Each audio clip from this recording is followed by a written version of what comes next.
region looking down on pollution, and the only intelligence I can find are the callers who call my show every day and every night. That does not include Mad Mac or MX. That does not include Mad Mac or MX. Anyways, going forward on weather today, right now it's 49 degrees, and then later it's going to be in the low 70s. By tomorrow, sunshine in mid-80s. By Friday, sunshine in mid to upper 80s, maybe knocking on the door of 90 degrees. And then by Saturday, a little rain and warm. And then by Sunday, another beautiful day. High in the mid to upper 80s. Those are going to be kind of humid days, too. So we're going to go from freezing your butt off to sweating your butt off. And I know a guy who knows about sweating his butt off. His name is Kenny. Kenny is on line one. Hi, Kenny. Hey, Jim. How you doing, buddy?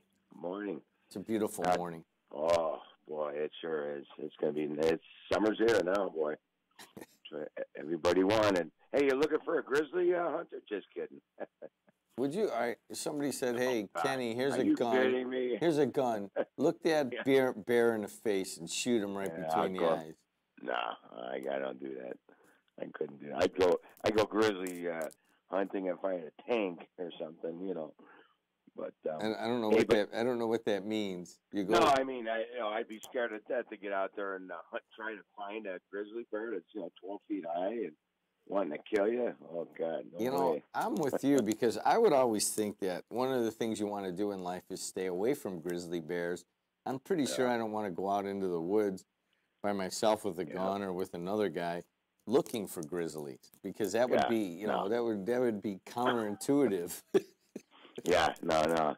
Hey, but you know what, Jim? I got a little bit of a not really a lava, Hawaii update, but I did. I called my buddy, who has a lot of friends on a Big Island, and he was saying that it's getting pretty scary there on the Big Island, with the pollution now, and they're telling you to kind of stay in if you're scratchy throat and what have you. But he did talk to. He's on Maui. My friend he's on Maui.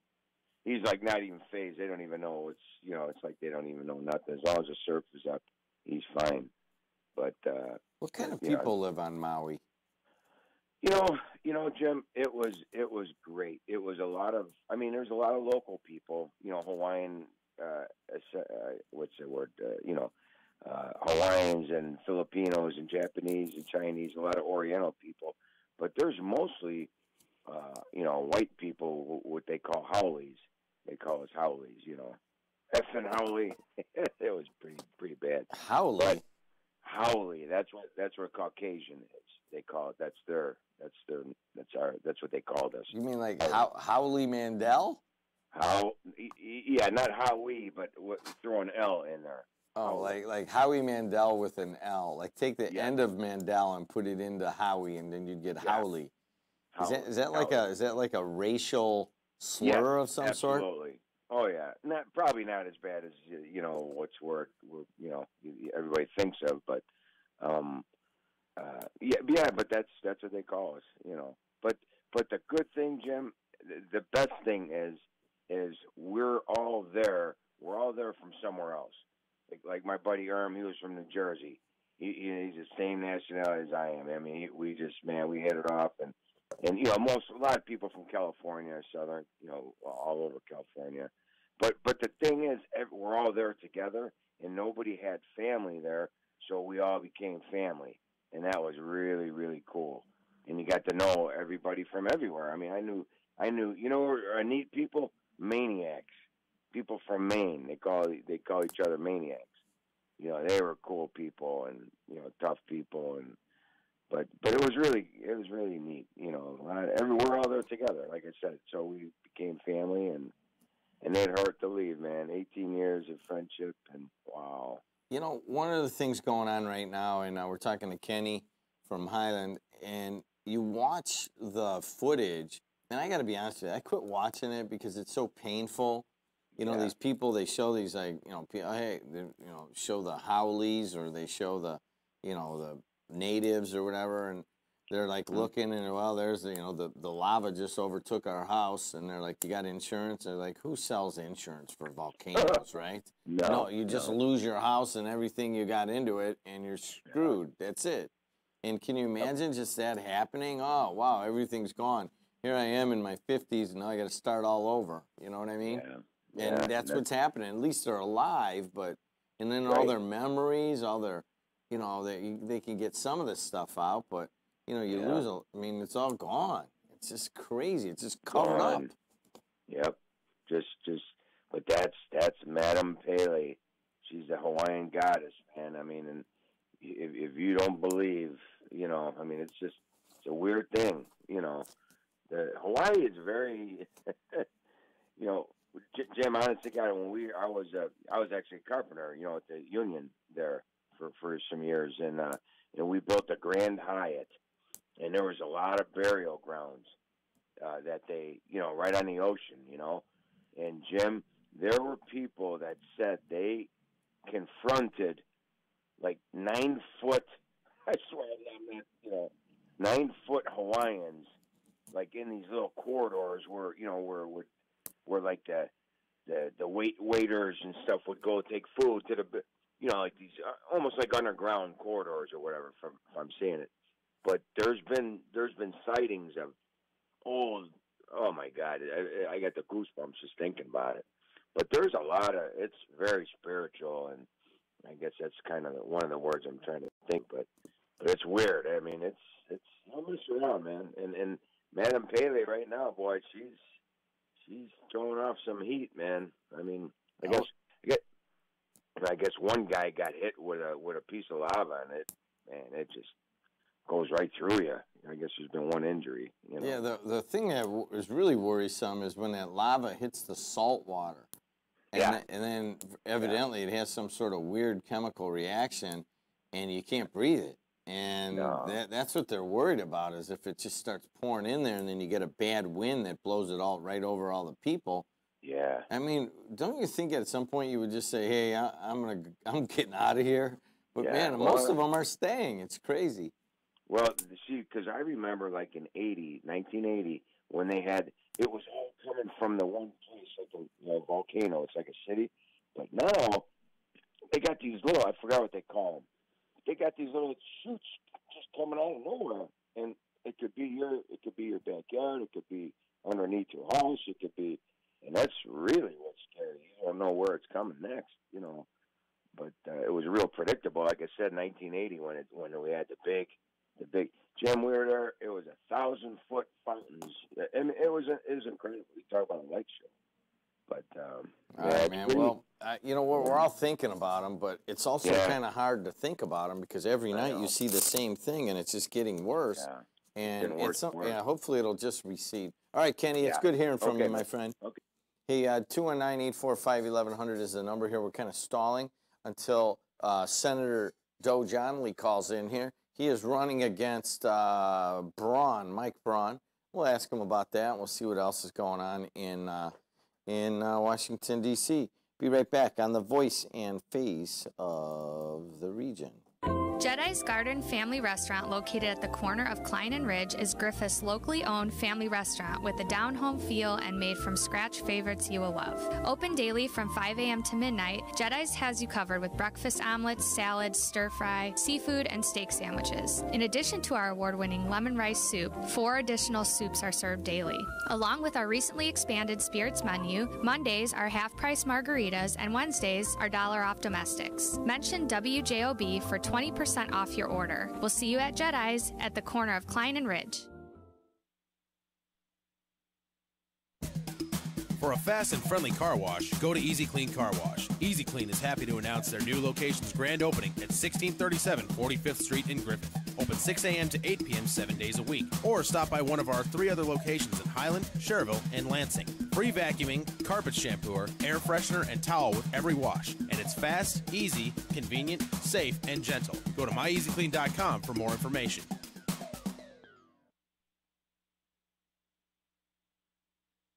I want to be like Mad Mac and MX. I want to be like Mad Mac and MX.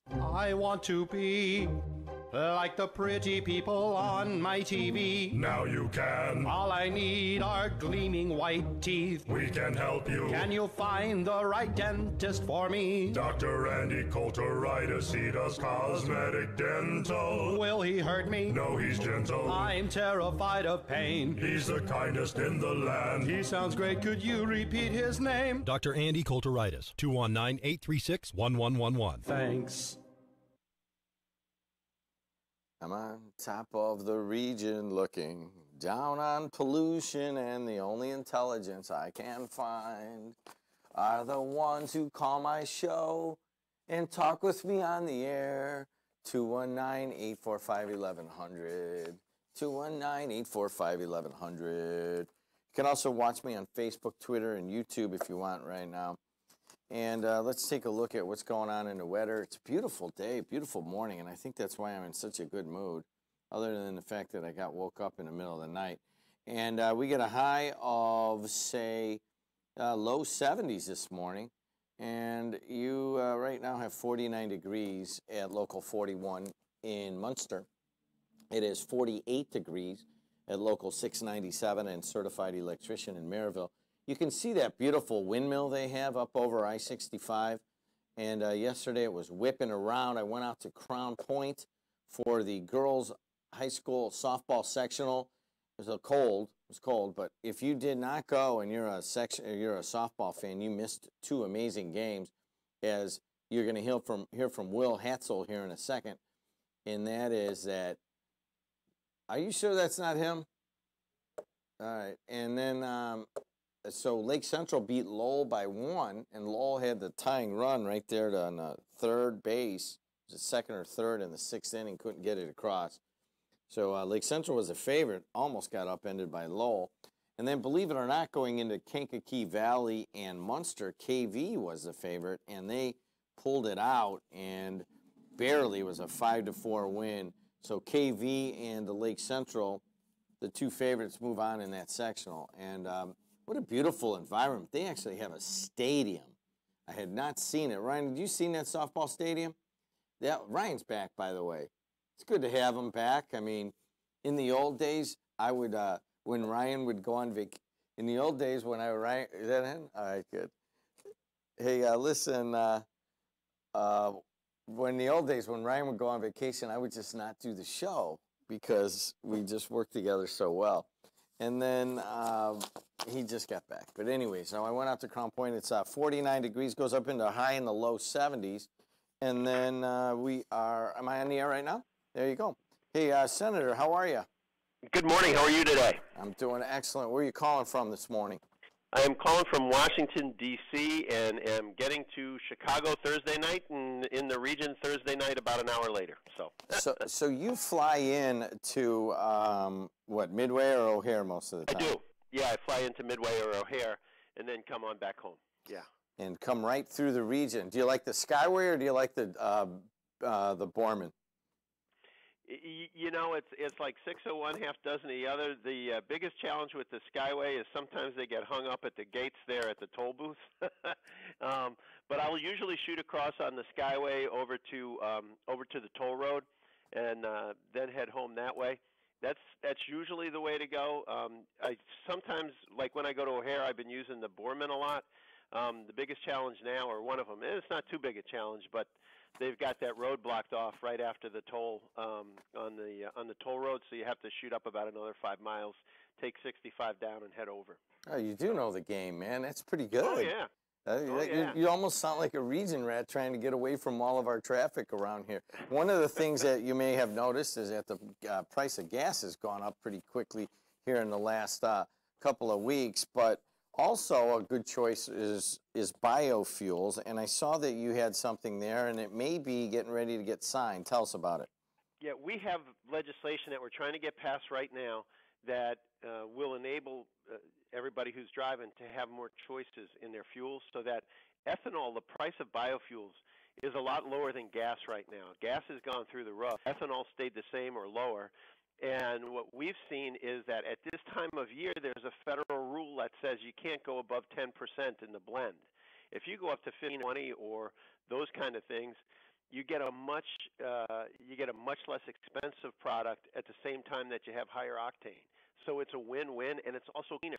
And this is just parochial politics from years ago, and we've been pushing nonstop to end this, because it also means money in farmers' pockets as opposed to money in Middle Eastern sheikhs' pockets.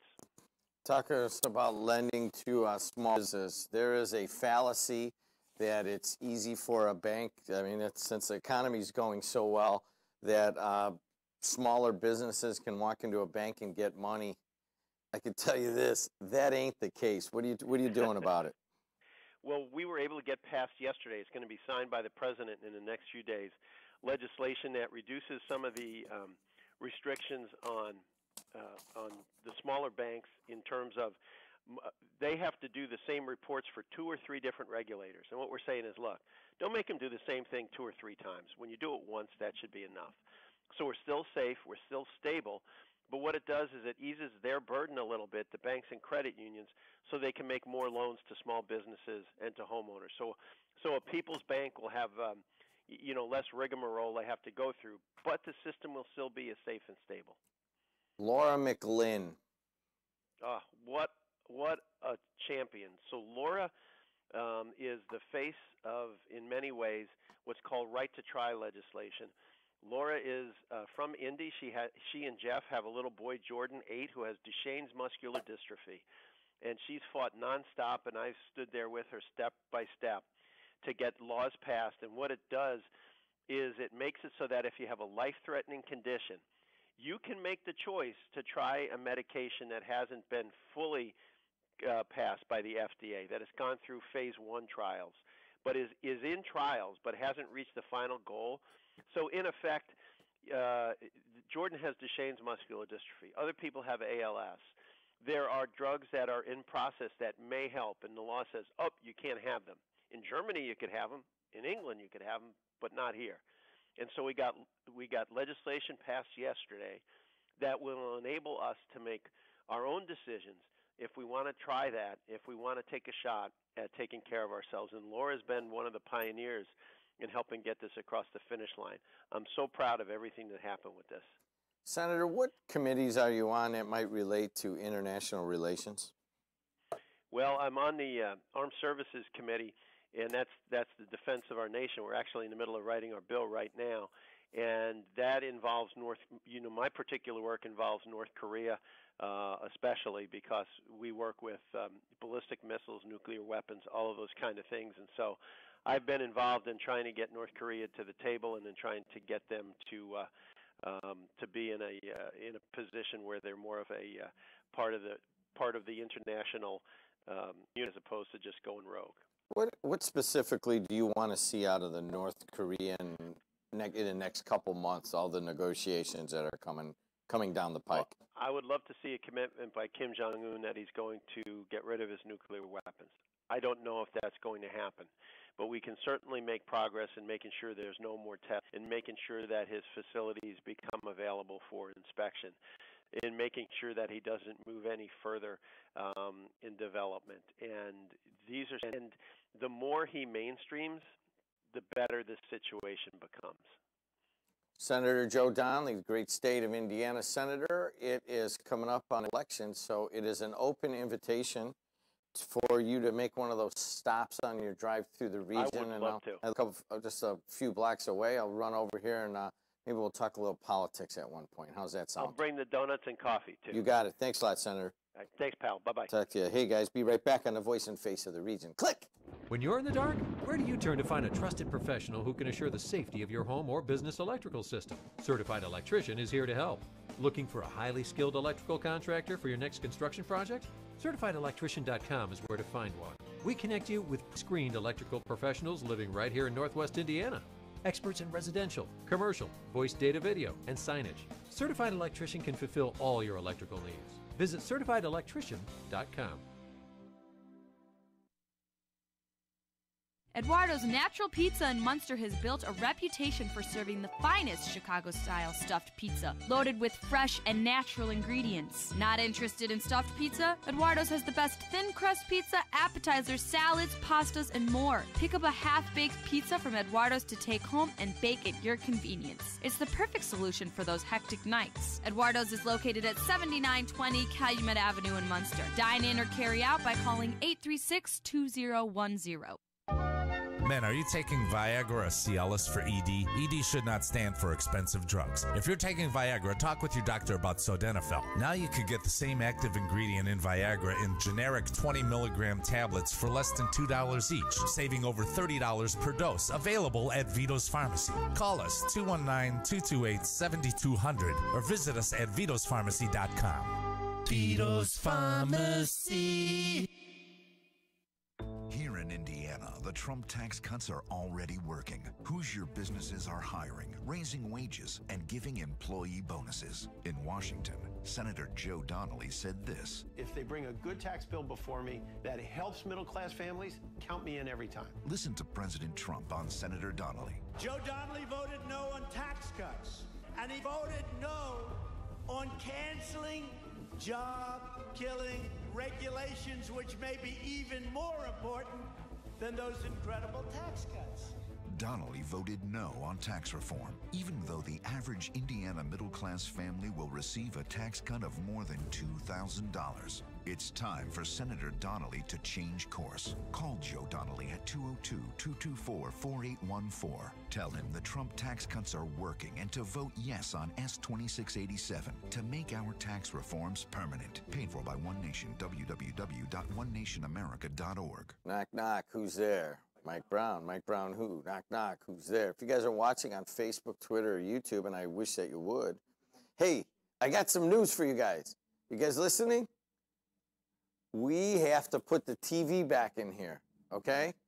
Because, listen, I have, for the next 6 weeks, hopefully I will get her in here starting Monday or Tuesday right after, we have a weather person. I'm not kidding. It's growing enough that somebody wants to come in and do the weather. Do you guys remember Meredith Garofolo? She used to go to Valpo, and she interned here and did the weather in her senior year over the summer and into her. She actually did it from her dorm room or from her apartment in her bed. And she is a national weather woman now. I saw that she just got a job with some sort of, she went from here to South Dakota and then maybe like Nebraska or something. Then she wound up in Santa Barbara on the television. She does television weather. And now we have another woman. I don't want to say, I'm going to call her a girl. She's from IU. Ryan, did you know that IU has a weather school? Atmospheric Sciences. I did not know that. And I'm not going to tell you who it is yet because we'll make the announcement. But you got to put this in here. And then she'll program everything in. But we got to have a computer here for her to program her own weather in and all that. All right? Anyways, I knew that eventually this video thing we got going is going to really pick up. I just don't know. It already has picked up, but I mean, we need stuff like that. We're going to have Will Hatzel with sports, and then Will put it on the TV also behind me, and you'll be able to see some of his graphics, so it's going to go up. Hey, guys, what do we have here? It is 49 degrees. Hey, by the way, did you guys hear that? Joe Donnelly calls in and does a little tap dance here, and we talk about some of the stuff that he's working on. And then this One Nation is buying a ton of spots, as you guys can hear them. Just as a spot that just rips on them. And I don't know, that it's just, that wasn't planned or whatever. It's just how it comes up randomly. But, we have so many we have to play. They're paying us good money to do it. I got a feeling that going into this election coming up with Mike Braun, the Republican, and Joe Donnelly, the Democrat, the incumbent Democrat, that you're going to hear a few more of those on both of the sides. And I know what you're thinking, oh, Jed, that's a ton of money for you guys. Well, really, we're trying to build a long-term marketing strategy, and I've hired these Purdue Northwest marketing students and given them a job over the summer to establish a marketing for our streaming video. So, and by the way, if you want to get in on this, do it now before we get all the pricing right and everything, because it's cheap as hell right now. And if you want to sign up, we tend not to, if you've already signed up, we tend to say, hey, thanks for signing up, like taking a flyer. So when it gets really good, you're like paying like way below market price. But we're trying to do that, and you think that political advertising, which we welcome because we have to welcome it. See, political advertising has like rights. They have like rights to tell you what to do. And sometimes it's kind of at odds with your long-term strategy. But anyways, you'll be hearing a lot of it. And they were just ripping on Donnelly in that spot. And Donnelly, called in and did a good job. He's working. It seems like he's working as hard as he ever has. And he's going to be working his butt off over the summer and into this fall. But anyways, let's take a look at traffic. 294 around the city looks pretty good. 80 going east and west looks good. Bishop Ford, Dan Ryan, Skyway Toll Road, Borman. Are you throwing that up there, Jimmy, or are you busy? All right, he's kind of busy right now. I'd like to see the traffic up on the screen. It's easier for me. But right now, things are lighter than normal. It's sunny out. We're looking at some good weather for a few days. It's really not a bad day to just stick your hand under your armpit and make a big fart sound just because you can. All right. Anyways, the traffic is brought to you by Napleton River Oaks Honda, proudly serving Northwest Indiana with superior customer service. And you know what? They're giving away smartphones this weekend. Did you see that? Or not smartphones, smart watches. If you get the first 25 people who come in for a test drive at Napleton River Oaks Honda in Lansing on Torrance get a smartwatch. And so, give it a shot. Say, hey, I heard Jed say you give me a smartwatch. Oh, you're number 26. Sorry. But taking a look at the weather, beautiful day, a high in the low 70s. It's cold out. I was outside talking to you guys for JED in America just a little bit ago, and you could see my breath. Little chunks of garlic and onion and little bits of just stinky, kind of like mushy banana smell stuff floating into the air. Outside of that, there was a little bit of steam, and you get that just a little bit. You breathe from way down under, like way inside you where it's really warm. Then you would see just a little bit of your breath this morning, and that should go away very quickly. It's 49 degrees at Laborers Local 41. It's 48 degrees at Ironworkers Local 395 at their training facility in Lake Station. And at the Carpenters IKORCC on I-65, it is also 50 degrees. All right, guys, tomorrow, beautiful day. Gets even warmer into the 80s, upper 80s by Friday. Beautiful days. Time to plant some flowers. All right. Will, how are you, man? I'm doing good. You got, when you sit down, you have to make sure your mic's on. All right, yeah. It's on. So you also have to look over here to make sure that number 2 is on. So okay. You guys... People don't realize what a teaching radio station and media thing this is. I mean, I teach the classes. Now I've got these marketing students that I'm teaching. But you go to Ball State, and that's the best communications broadcasting program in Indiana. Would you agree? I do, and that's not a biased opinion. Seriously. Very good program down there. Well, we're going to get this gal who is in the Indiana University Atmospheric Science / Broadcasting Department. So you guys are going to have it out on that one. Okay, we can have a debate. So what's going to happen is we're going to make this like a real show. She's going to do the weather on this big TV, and then you're going to do the sports, not like you are now, but where you stand next to it and you point to all the stuff next to you. So it's a lot more work, but... No, that'll be neat, though. That'll be neat. Hey, what do we got in sports? Go. Okay, well, these sports updates are brought to you by Johnny's Tap. In baseball, Wheeler beat Hobart 7-5. Wheeler's Mason Diaz scored 2 runs in the win. In softball, in the Crown Point sectional, Lake Central edged Lowell 3-2. Lake Central's Alexa Pinarski pitched 7 innings, giving up 2 runs and striking out 4. And then Kankakee Valley edged Munster 5-4. KV's Emma Maple had a stellar game, striking out 7 and hitting a home run. In the Maryville sectional, Chesterton shut out Hobart 3-0. Chesterton's Cassidy Grimm went 2 for 3, scoring a run and driving in another. And in girls tennis, in the Highland Regional semifinals, Crown Point dominated Whiting 5-0. Crown Point's Anna Maximovic, Emily Ree, and Carly Sopsik all won their singles matches in straight sets. And then Munster took care of Hobart 5-0. Munster's doubles pairings, Carolina Schroka, Addie Clay Witter, and Hazel Wolf and Maria Delis both won their matches in straight sets. Valparaiso beat Penn 4-1 in the Laporte Regional. Valpo's Alexis Orlich and AK Flood both won their singles matches in straight sets. And then in pro sports, the Cubs were embarrassed by the Cleveland Indians last night, losing 10-1. Cubs pitcher Tyler Chatwood struggled on the mound as he walked 6 and was pulled in the third inning. The White Sox came back to beat the Baltimore Orioles 3-2. They scored 3 runs in the 8th and were led by Wellington Castillo, who went 3 for 4 and drove in the first run to start the comeback. In the NBA Western Conference Finals, the Rockets came back to defeat the Warriors 95-92. James Harden led the way for the Rockets with 30 points. The Rockets were down 10 to start the fourth quarter. The Capitals will take on the Lightning in Game 7 tonight of the Western Conference Finals in Tampa. And to celebrate his 21st birthday yesterday, Bulls rookie Lauri Markkanen was named to the NBA's All-Rookie First Team. So that was a good way to start his birthday. And, yeah, those are your sports updates brought to you by Johnny's Tap. And I did go out to Crown Point for that Crown Point sectional. It was as good as softball. I'm really getting to be a huge girls, women's softball fan. I coached it with my daughters, and I liked it then and so forth. But I got to tell you that the precision with which you have to play that game at a higher level. You get to a high school sectional, and you know it's just got a really good feel to it of like fundamental softball, baseball. And yesterday it was really showcased. And then my niece plays for Munster. They went down 5-4 to a KV team.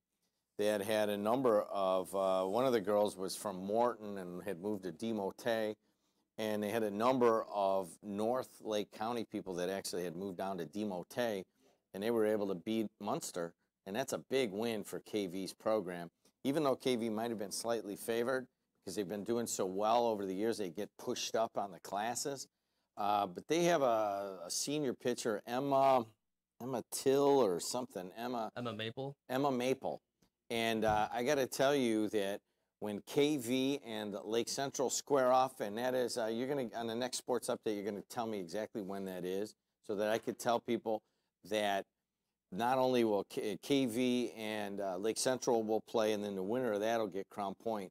It's 2 of the best softball games in girls at the girls level you'll be able to see in a while around here, and it's at an amazing facility, and we got some really good days coming up. So if you're looking for something to do, I saw Kurash out there. Kurash's daughter played for Dartmouth, and he's regionally a Whiting guy, and his daughter played for me when I coached over in the Munster program, and she went on to play at Dartmouth, and she's living in Philadelphia, and I'm like, Kurash, what are you doing here? He goes, hey, man, I'm a softball guy. This is as good as it gets.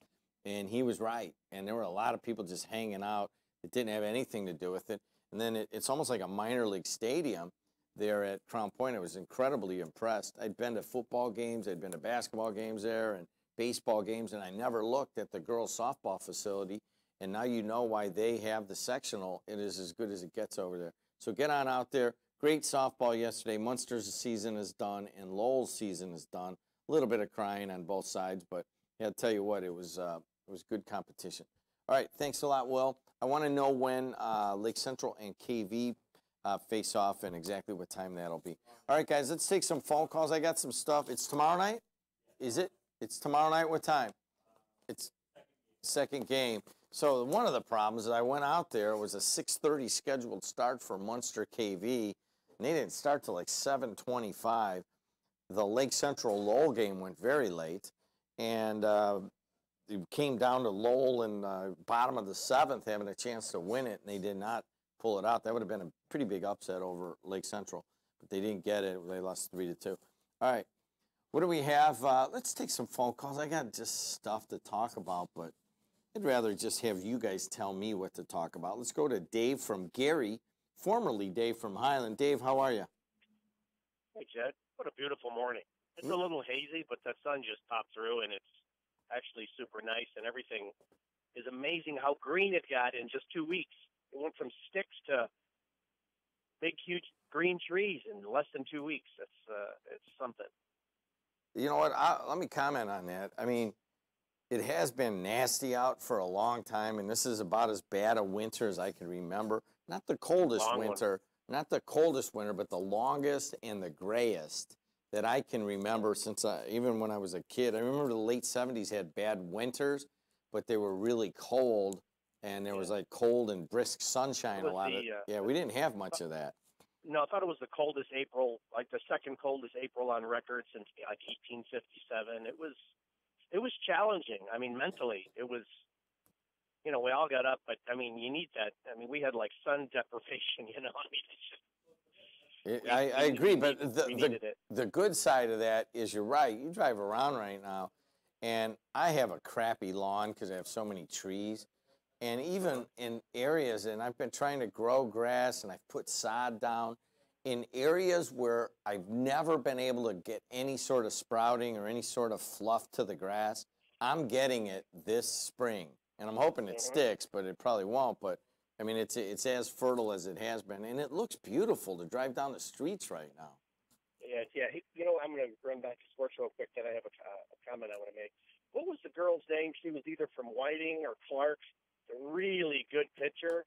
It was like 4 years ago, I guess.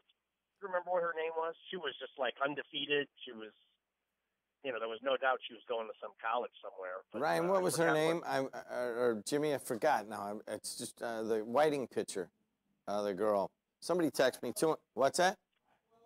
Wasn't she Blackwell? Was she at Whiting? I thought she was at. Anyways, I don't know the answer to that. Somebody text me that. Yeah. But you know, when we have really, really standouts, like you know, she was a standout, and we have several others. It'd be fun, you know, 4 years later to kind of do where are they now, kind of thing, you know, and it'd be fun. Just, especially, I mean, she was such a stand, and I apologize for not remembering her name. Dumazic. It was Dumazic. Jimmy's giving me Blackwell. I'm like, that's wrong. No. I know that's wrong. It's a Blackwell was a pitcher for Crown Point, and in the weirdest, it was Mel Dumazic. Yeah. So here's what happened in girls softball, and I forgot to talk about this. And a couple of the guys were telling me about it. Blackwell was a pitcher for Crown Point, and the other girl was a pitcher for Crown Point, and they met in Oregon they met in the NCAA recently. Really? And that's two region pitchers, I believe, from the same team. And Dumazic is longer than 4 years ago. I think she's got to be like maybe 7 or 8 years ago. And then that one Griffith cop that comes in, what's her name? The Maryville woman? She was a really good pitcher, and she pitched on the college level. You don't realize this, folks, and I'm starting to realize. Yeah, Holloway is from Crown Point. Okay. Yeah, the girls' softball may be the sport at which we are the best at in Northwest Indiana. And there's only one other. I mean, I was going to say there was only one other sport where we are this competitive on the state level, and that is wrestling. So it's girls softball and wrestling, I think. What? And boys soccer. But notice it's not basketball, it's not football. Isn't that ironic? Yeah, it's our two biggest things, but it's fun that we could have a spotlight on it. And I just happen to know in wrestling, and I probably if I delved into girls softball, you'd get. You know, there's more wrestlers that go to Division I schools than any other sport. So, and I'm sure girls softball with a lot of the rule changes, you know, they're gonna be right up there, and we just have a tremendous amount of really high quality athletes in the area.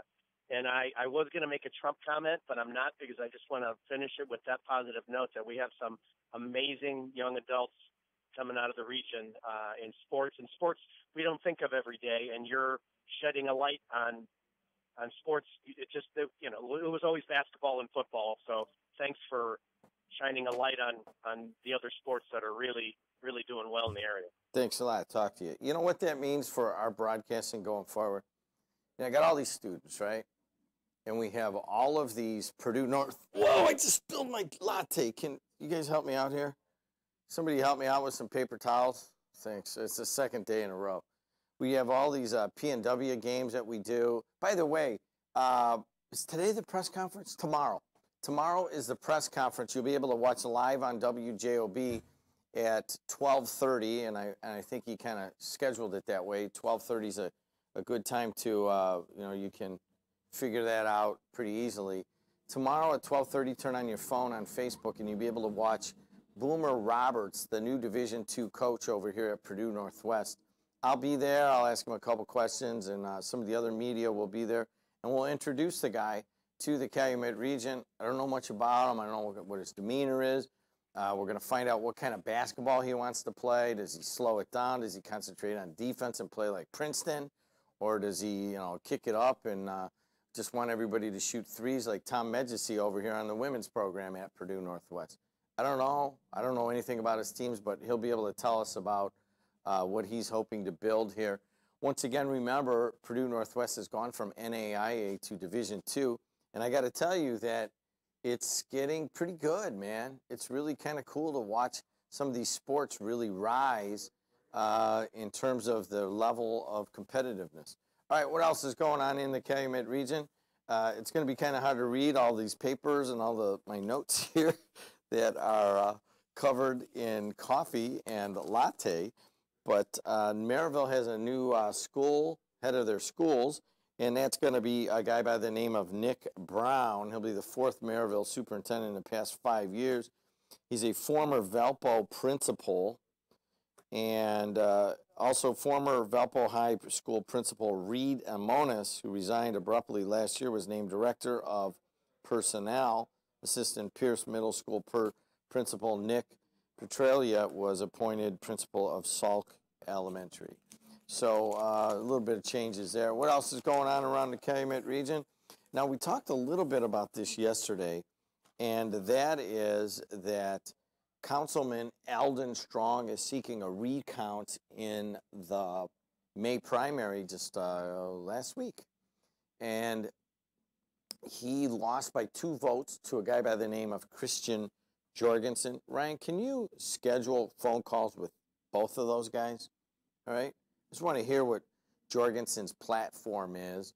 And I also want to hear, what Eldon Strong has to say about the recount and why he's doing it. He took a little bit of heat from Jorgensen. Jorgensen saying that, he's basically questioning the integrity of the election process, if I remember correctly. And Jim Weezer called in yesterday. He's the head of the Democratic Party, and he was just kind of beside himself, like, this is the process. A recount is part of the process. And I do know that by going to Crown Point yesterday for the girls softball sectionals, I did talk to a couple people from down that way yonder, whom I know, and a couple people actually in the know, Republicans, and they're like, yeah, this is kind of weird. There's a little bit of bad blood right now between the Strong supporters and the Jorgensen supporters. You wouldn't believe it. It's typically the bad blood just develops between Democratic factions up here in the north part of the county. You have a little bit of that going down south.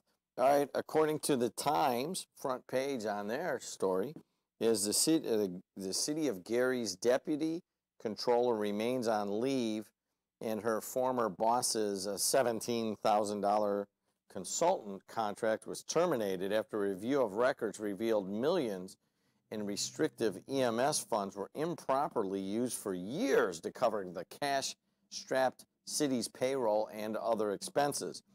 Can you guys bring up Karen Freeman Wilson's comments on this when I asked her? You got to go into we're putting together a website where if you want to find Mayor Karen Freeman Wilson, you go straight to it, and you go on in the front page and it says Gary Wilson, and you click it and you have that video right there. It's going to take them a little bit of time. I think if you go to jedstream.com and go under Gary, and you might find it there. But the website's not done, but it's kind of hard to find all the past videos. But I want to hear, she had a pretty good explanation for this, at least I accepted it at the time. But it seems as if this thing has grown. I mean, it's like $4 million or $4.2 million, if I remember correctly. And she seemed to kind of brush it off like, well, it's just kind of an accounting thing.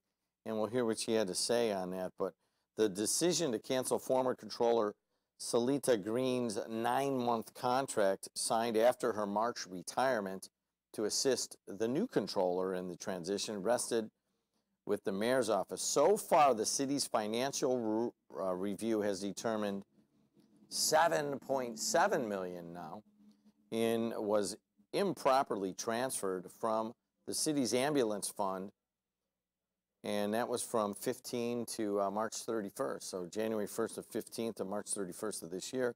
Mayor Karen Freeman Wilson said she decided to terminate Green's latest contract once they discovered the unapproved wire transfers occurred during Green's tenure as head of the city's finance department. The transfers covered legitimate city spending, but Freeman Wilson said it was still a cause for concern.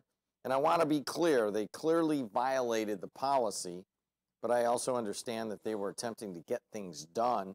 Doesn't excuse it. It doesn't make it any less of a concern, Freeman Wilson told the Times. Now, I guess the issue is, how do you transfer around $7.7 million and Gary Mayor Karen Freeman Wilson doesn't know?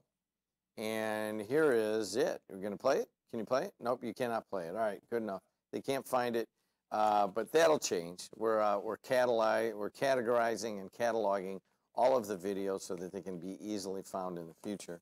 And we'll try to find out. Try to find that during a break, because that's a lot of money. You know what I mean? 7.7 on a city that is struggling financially, and you're wondering how you're making payroll, and she doesn't know. I'm a little, you know, it's like A plus B plus C. It's kind of like, you know, weird thing, you know, the Growlers situation. And a couple of people asked me about that at the girls softball sectional last night. What do you think about that Growlers situation? I'm like, you know what? I don't know. And I just, you know, hope that, you know, all the procedures were followed and that it just, you know, was a dust up and it wound up people getting shot. But you're hearing all sorts of rumors, and then it went to the Major Crimes Task Force. So I really don't know. I mean, it's kind of like this Gary thing here. It's like, really? $7.7 million taken from one fund to cover payroll and all that stuff? You're not supposed to do that?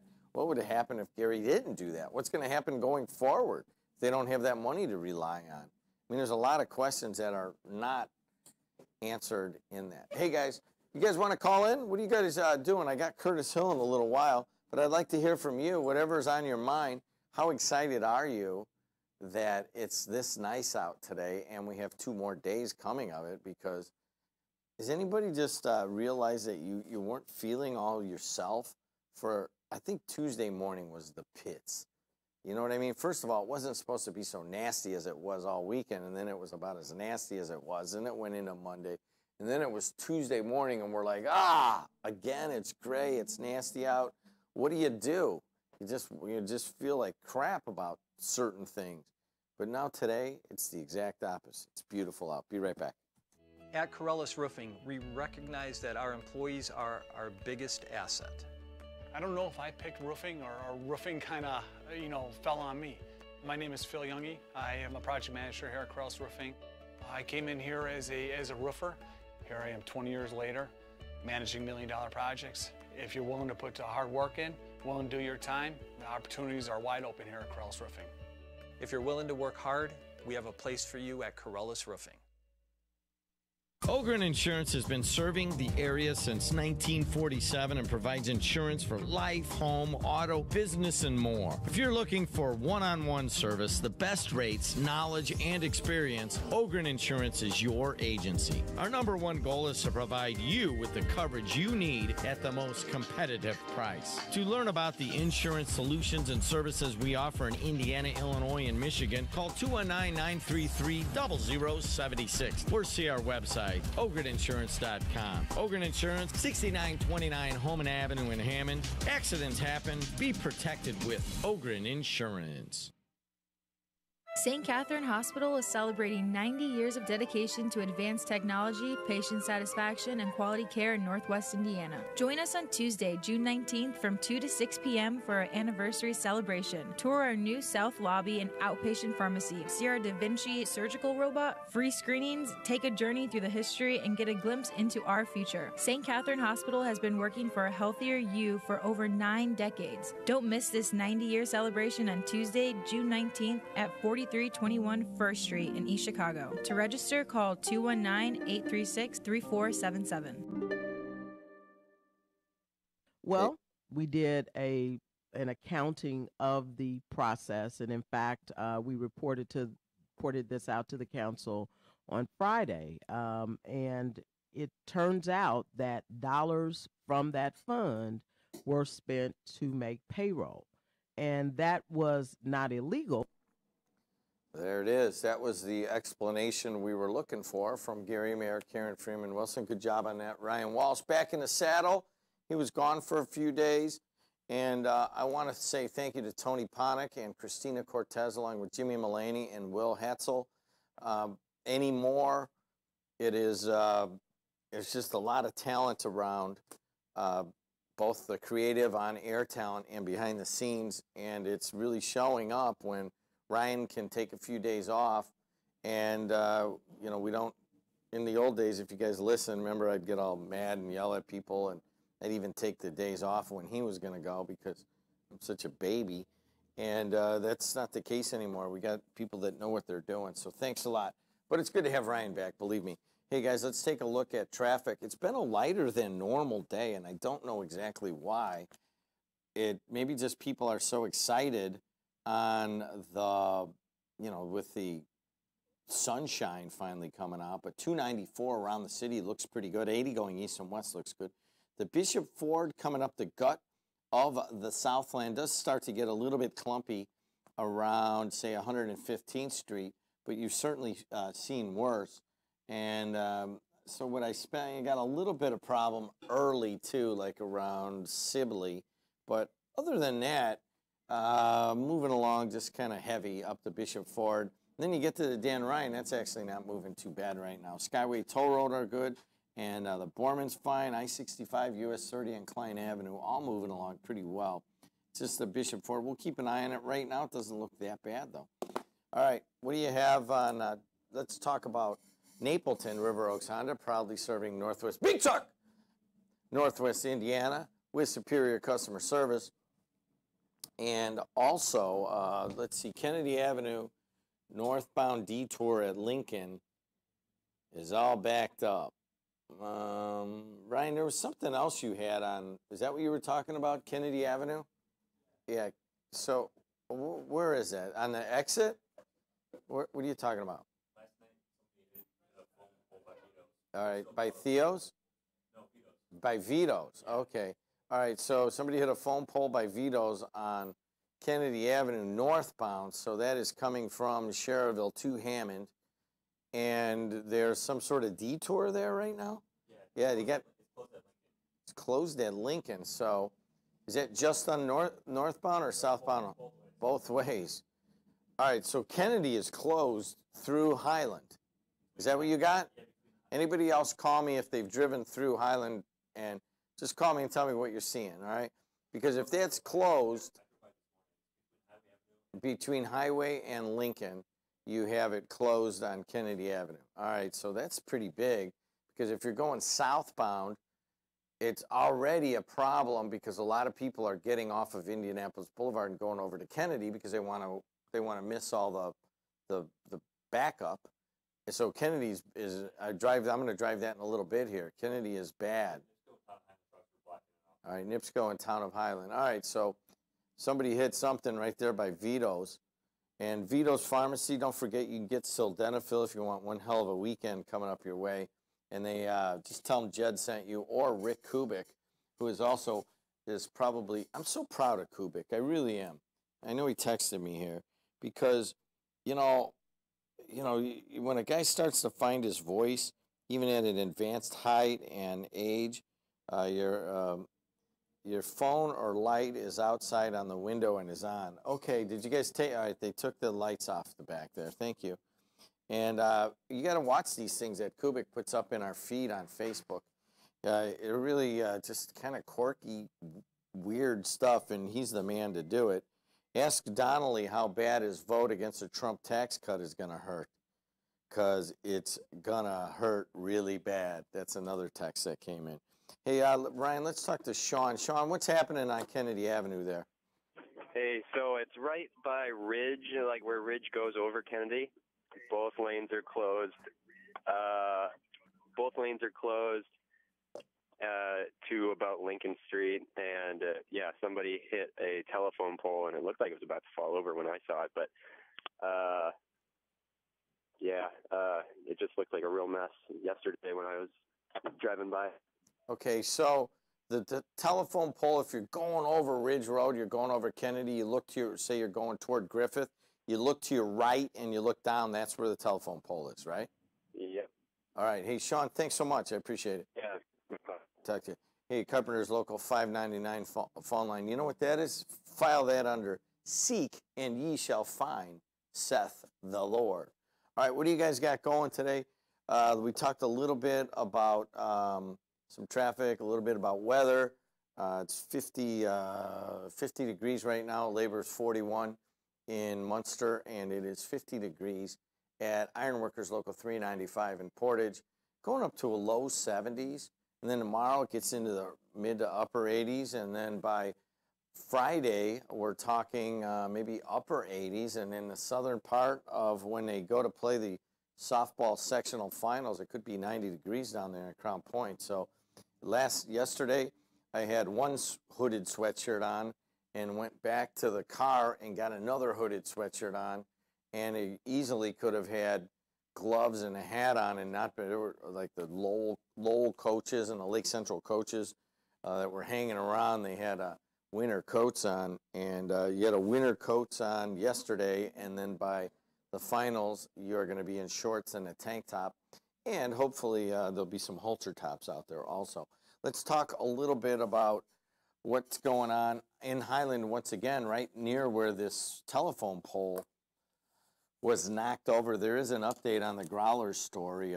As according to Sarah Reese in the Times, as police continue to investigate a weekend shooting outside a Highland bar that wounded 2 off-duty police officers, town council members prepared Wednesday to meet with the bar's owners regarding late-night problems there. Meanwhile, court records revealed a Burnham, Illinois man released Monday without charges pleaded guilty in 2013 to misdemeanor battery on law enforcement in connection with a fight at South Lake Mall in Hobart. And police continued to investigate Tuesday whether any off-duty police officers contributed to the melee. So, in the recent case, O'Neill Cruz Burgos, a 25-year-old man, was arrested after the shooting about 2:30 a.m. Saturday at Growlers. He was released Monday after a 48-hour hold period. A second man who was arrested with Cruz Burgos was previously released. So Cruz Burgos has a nice little history here, and he had a nice little tussle, a kerfuffle with the law enforcement at South Lake Mall, which gives you really gives you another warm and fuzzy about one of our landmarks. South Lake Mall is a great place to spend a Saturday afternoon, just walking around. There's some great stores in there. Downtown Highland is a great place to go get a beer. Done it. I don't want to say how many times I've had a beer at Traditions or at Rodney's or Growlers, or what was that, Anthony's, or what was that one restaurant that closed down there? We like to go in there. Anthony's, I think it was. And then even before that, I used to go into Marvin's. Remember Marvin sitting at the end of the bar there in downtown Highland? Let's see, Marvin. Am I missing the main bar in Highland, Ryan? There's Traditions and Growlers and Rodney Langle's, right? Is there another one? It's kind of a nice little trio. If one of them's crowded, you go to the other. And this story just won't die. And of course, that was a lot. I'm sitting there in the stands and I'm walking around talking to people like I'm a Democratic politician in Lake County yesterday at the Crown Point Girls Sectional, and a few people asked, talking about the Growlers situation, kind of just isn't a good feeling in your gut. Let's go to Mad Mac. He's never a good feeling in anybody's gut, but we'll talk about him anyway. Jimmy, you listen, don't quit that radio gig for comedy, brother. What's up? Skinny as a freaking Ethiopian. Hey, question on the, you were watching that Golden State game and you kept falling asleep and waking up? Yeah. Every time you woke up, were your hands in your pants? The What? region needs to know. I saw your text on that, and I'm like, what exactly does read that it. mean? It'd be funny. It'd be funnier than the crap you're talking. I'm laying on the couch watching the game. There's nothing bodily about it, and you want to make it something kind of weird and dirty, and it's not. No, I'm not just weird, falling asleep. I will dirty. get, if you want one visual on it, is my shirt kept hiking up, and I was on my side, so my hairy white fish belly kept sloshing over to one side. How's that? Does that make you feel good? No, that's just disgusting. All right, so what's up? Okay, that's question number one. Let me Yeah, ask you a question. Oh, God, please. Here we go. What? Donald Trump says yesterday that if a spy was planted in his campaign, it could be one of the biggest scandals in American history. Agree or not agree? Well, I'll correct him. It's already one of the biggest scandals in the history of our country. Literally. I cannot wait till the email is found that's got the signature of Barack Islamic Obama, because it's coming. It's a virtual lock. That nitwit was up to this in his eyeballs. You should see the special they have on HBO about following a couple guys who in the last couple weeks of the campaign, these guys were already spending the money they were going to make on Hillary's victory. They couldn't wait till she was elected. Your half-witted liberal New York Times, 93% chance of Hillary winning the election 7 days before the election. 93%. You know what kind of brass you got to be hauling around to print a 93% chance of her winning? They lied to themselves. Why are we still talking about that part? Because you're okay, not you. Of course, we know you're a big Trump supporter. Because the liberal political class in this country attempted to sabotage the Donald Trump campaign. First, they sabotaged their own Democratic Party by running Bernie right out of it and letting Hillary take over the entire Democratic Party, because those morons couldn't raise a nickel. They didn't know how to run a campaign. And then Hillary with the Clinton Foundation said, I'll tell you what, we'll just funnel this money through you in so many different ways, but you let us control everything. And then we'll run that moron Bernie right out of town, and we'll coast to victory. But this thing on HBO, they got like 4 of these guys. These guys they were going to commit Harry right on live TV when they realized Hillary lost. The one guy I know that, but was speechless. I understand all of that went down. No, I just you wonder don't, why Jimmy. you're caught in a not getting time it, warp. buddy. I mean, What? this happened almost 2 years ago, and I keep somehow the election and 93%. And I let you talk about it. I'm trying to find a point to all this. The point is, you guys don't get it. Your Democratic Party, backed by Obama, backed by the Vice President Biden, backed by Hillary, backed by every dirty Democrat, they, with the FBI and the CIA, they put spies in another campaign, in an opposing guy's campaign, to find out what they were doing. And So this once Russian again, this Russian thing is a joke. Okay, now that makes sense. I don't know about all that other stuff. Okay. You spied on another campaign. Do you okay. realize that's never happened but in the you don't history know of our that. country? You don't know. You don't know that's do true. you Thanks a lot. You have no idea that we don't know that there was a spy, a confidential informant is a spy. In the same phone call, he called me a Trump supporter and some sort of liberal Democrat.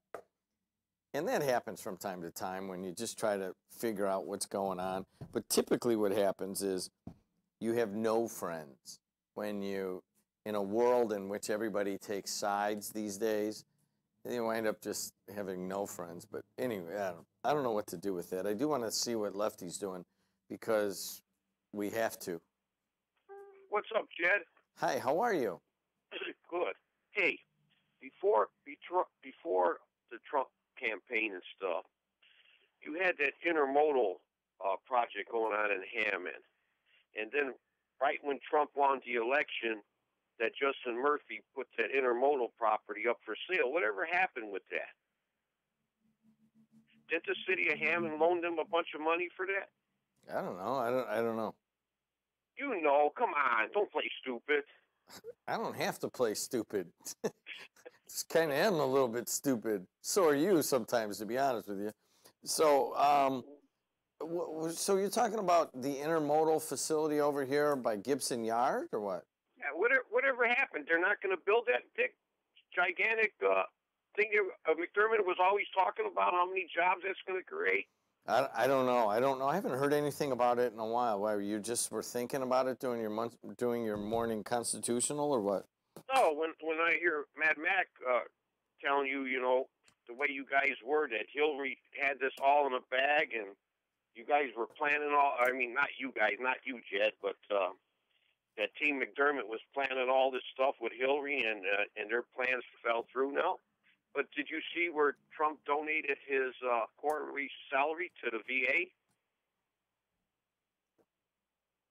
I did not see that either. Is that a big deal? What did the Clintons or what did the Obamas ever donate to the VA? Did any of them ever donate their check? If you had Trump's money and you were president, would you take your check? No, honestly, would you take your check or would you donate your check? I would donate it. Yeah, I mean that's not a big deal, honestly. That's like a nickel to him. Well, how about the Clinton Foundation? All the money they got, did they donate anything? Yeah, but they didn't go into office with that kind of money. They started getting that money on the backside. That's why she lost, if you ask me. People know. People can sniff when you're out for money and you're selling yourself out for speeches, and they just can sniff that stuff. But yeah, they didn't have the kind of money that Trump did going into the office, not at all. As a matter of fact, Barack Obama, until he wrote that book, didn't still had student loan debt.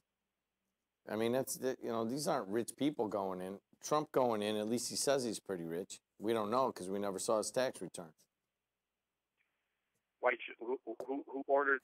Who's asking to see the tax return? He's the president of the United States. I mean, I'm kind of on the middle of that one. To get elected, you have to show your tax return, and that is, the thing though is, as a president, you want to make sure that the president isn't compromised in any way, and that he has business dealings that might affect his decisions. And the president of the United States, we don't know. I mean, it just seems like it's a little murky on why he's doing certain things and what kind of financial dealings he might have with folks. I think in that position to be the president, you kind of got to bare your soul. Other ones, I don't know. I mean, to run for county council, do you have to bare your soul on your tax return and show it to the public? No. But at the president level, I don't know. It seems like there might be another story there. Hey, I got to tell you something. I was driving down the I-65 yesterday, and I had a tow truck. Was it I-65? I can't remember where it was. But I had a tow truck driver behind me pulling a car, like a Loy Towing or something like that. Was it? Right. Yeah, and that guy was on my butt, man, driving like a crazy guy. You know what? Hey, Chad, when was that? It was yesterday. Okay, what was yesterday? Tuesday? Yeah, well, I was. Yeah. Okay. You can't drive like a Sunday driver on a Tuesday. I know how you drive. You drive like a little old lady. So, I mean, it doesn't give a guy a right to come up on my butt and just be going, making it very uncomfortable. And, his truck's all over the place like he's all mad. And I'm in the right lane. You know what I mean? Where am I going to go? Yeah, but the right lane doing 45 miles No, an hour? I'm not doing 45 miles an hour. I'm just not speed racering around the region. I've never felt that need to do that. You know what I mean? And my point is that it's another. I wonder if there's any sort of, why these tow truck drivers can't drive with just a little bit more decorum, put it that way. Well, I know it wasn't me because I usually stay off the interstates. I like taking the back roads everywhere. Of course you do. Of course you do, because you don't want to get weighed. All right, man, good hearing from you. Let's do the trifecta here. We had Mad Mac, we had Lefty, and now we have... All right, I got to sing the song. I'm on... That's my call, Jed. Top of the region looking down on pollution, and the only intelligence I can find are the callers who call my show every day and every night. That does not include Mad Mac and MX. Well, it's a good song, Jed. I kind of like that. To answer Lefty's question, that Thoroughport got hung up, but that's why I ride my dirt bike. And that's where Councilman Warple and I got thrown out by the owner of Thoroughport. See, Warple don't want to admit it. Warple said, I got many secret tracks. So I took him out there, and he says, who's them guys over there? I said, just some guys that live in the woods there by the pond. So we kept riding the dirt bikes, and they come over, and it was the owner. And Warple said, I'm the councilman. So we kind of got away with that one. I don't want anybody to know that Warple did that for me. But that was just a couple years ago we got caught on that Thoroughport property. A mailman and a dirt bike rider in their 60s, eh? You get any better than that? I don't know if I'd want to be part of that group, to be honest with you. I'm glad it's not going to be a Thoroughport and I can keep riding my dirt bike on it. But let's go to something You do realize that you're just admitting to illegal activity on the airwaves. You know what? You going to come here and arrest an old guy on a dirt bike when they got all these problems around here? Every night I hunker down in the man cave because there's bullets flying everywhere, and you're gonna arrest some guy on a dirt bike. That's when we know that the liberals have taken over Hammond. But something I learned that I want to talk to you, Jed, about this growlers. 2 months ago, I went to the Crime Watch, and the ATF agent that runs the Kennedy Crawl, you know what I'm talking about, the Kennedy Crawl? We were talking about certain bars, and he said, if you stop the gangster rap music, the violence will stop. So for the people that are out there, from what I learned from the Hessville Crime Watch, which is an excellent program, that if you hear rap music, kill the cop and this and that, stay out of there. It's your own, don't go where you don't belong. If you start hearing that rap music, according to the ATF agent, who probably could have sat next to you, and where'd you go? One of these bars on the Kennedy Crawl that you don't know about? I've been on the Kennedy Crawl many times. I don't feel unduly in danger on the Kennedy Crawl, but I haven't done it late at night in a long time. I mean, I've been over there and had a couple afternoon beers. I don't have any problem with that. I was right down the street here at Old Glory last Friday. I don't feel any undue danger in that, but then again, I don't know. I mean, I've heard that some of these bars kind of change at nighttime, and there's a lot of young guys, and it just seems that a lot of young guys, no matter where they're coming from, are carrying guns, and that is scary to me, because alcohol and guns are a problem. Yes. Hey, I got Curtis Hill calling in. I'll be right back. AM 1230 WJOB. Register now for summer classes at Ivy Tech Community College with locations in Crown Point, East Chicago, and Gary. Classes start on June 4th. Ivy Tech is the top choice of Indiana's high school seniors and Indiana's adult students. We have experienced instructors, state-of-the-art facilities, and tuition under $4,200 a year. Learn more at ivytech.edu or call 888-IVY-LINE. That's 888-489-5463. It's that time of the year. Graduation, showers, retirement, and birthdays. Catering by Steve's in Hegewisch is a full-service catering company and caters for all occasions. We can deliver to your party, or you can enjoy our delicious food in our banquet rooms. Also, every Friday we have our fish fry from 4 to 8 p.m. and all-you-can-eat fish and chips the first Friday of every month. Look at all we have to offer at cateringbysteve.com, or you can call 773-646-1071. Steve's is located at 13200 South Baltimore in Hegewisch and has been serving the Calumet region since 1958. Hey guys, quick look at traffic. It has been a kind of a light day in a number of areas, including 294 around the city looks pretty good. 80 going east and west, moving along. And then Bishop Ford starts to get bad around, say 115th Street. So keep an eye on that. And then don't forget that Kennedy Avenue in Highland right now is closed because someone hit a pole right there by Vito's Pharmacy, where you can go get sildenafil right now if you want.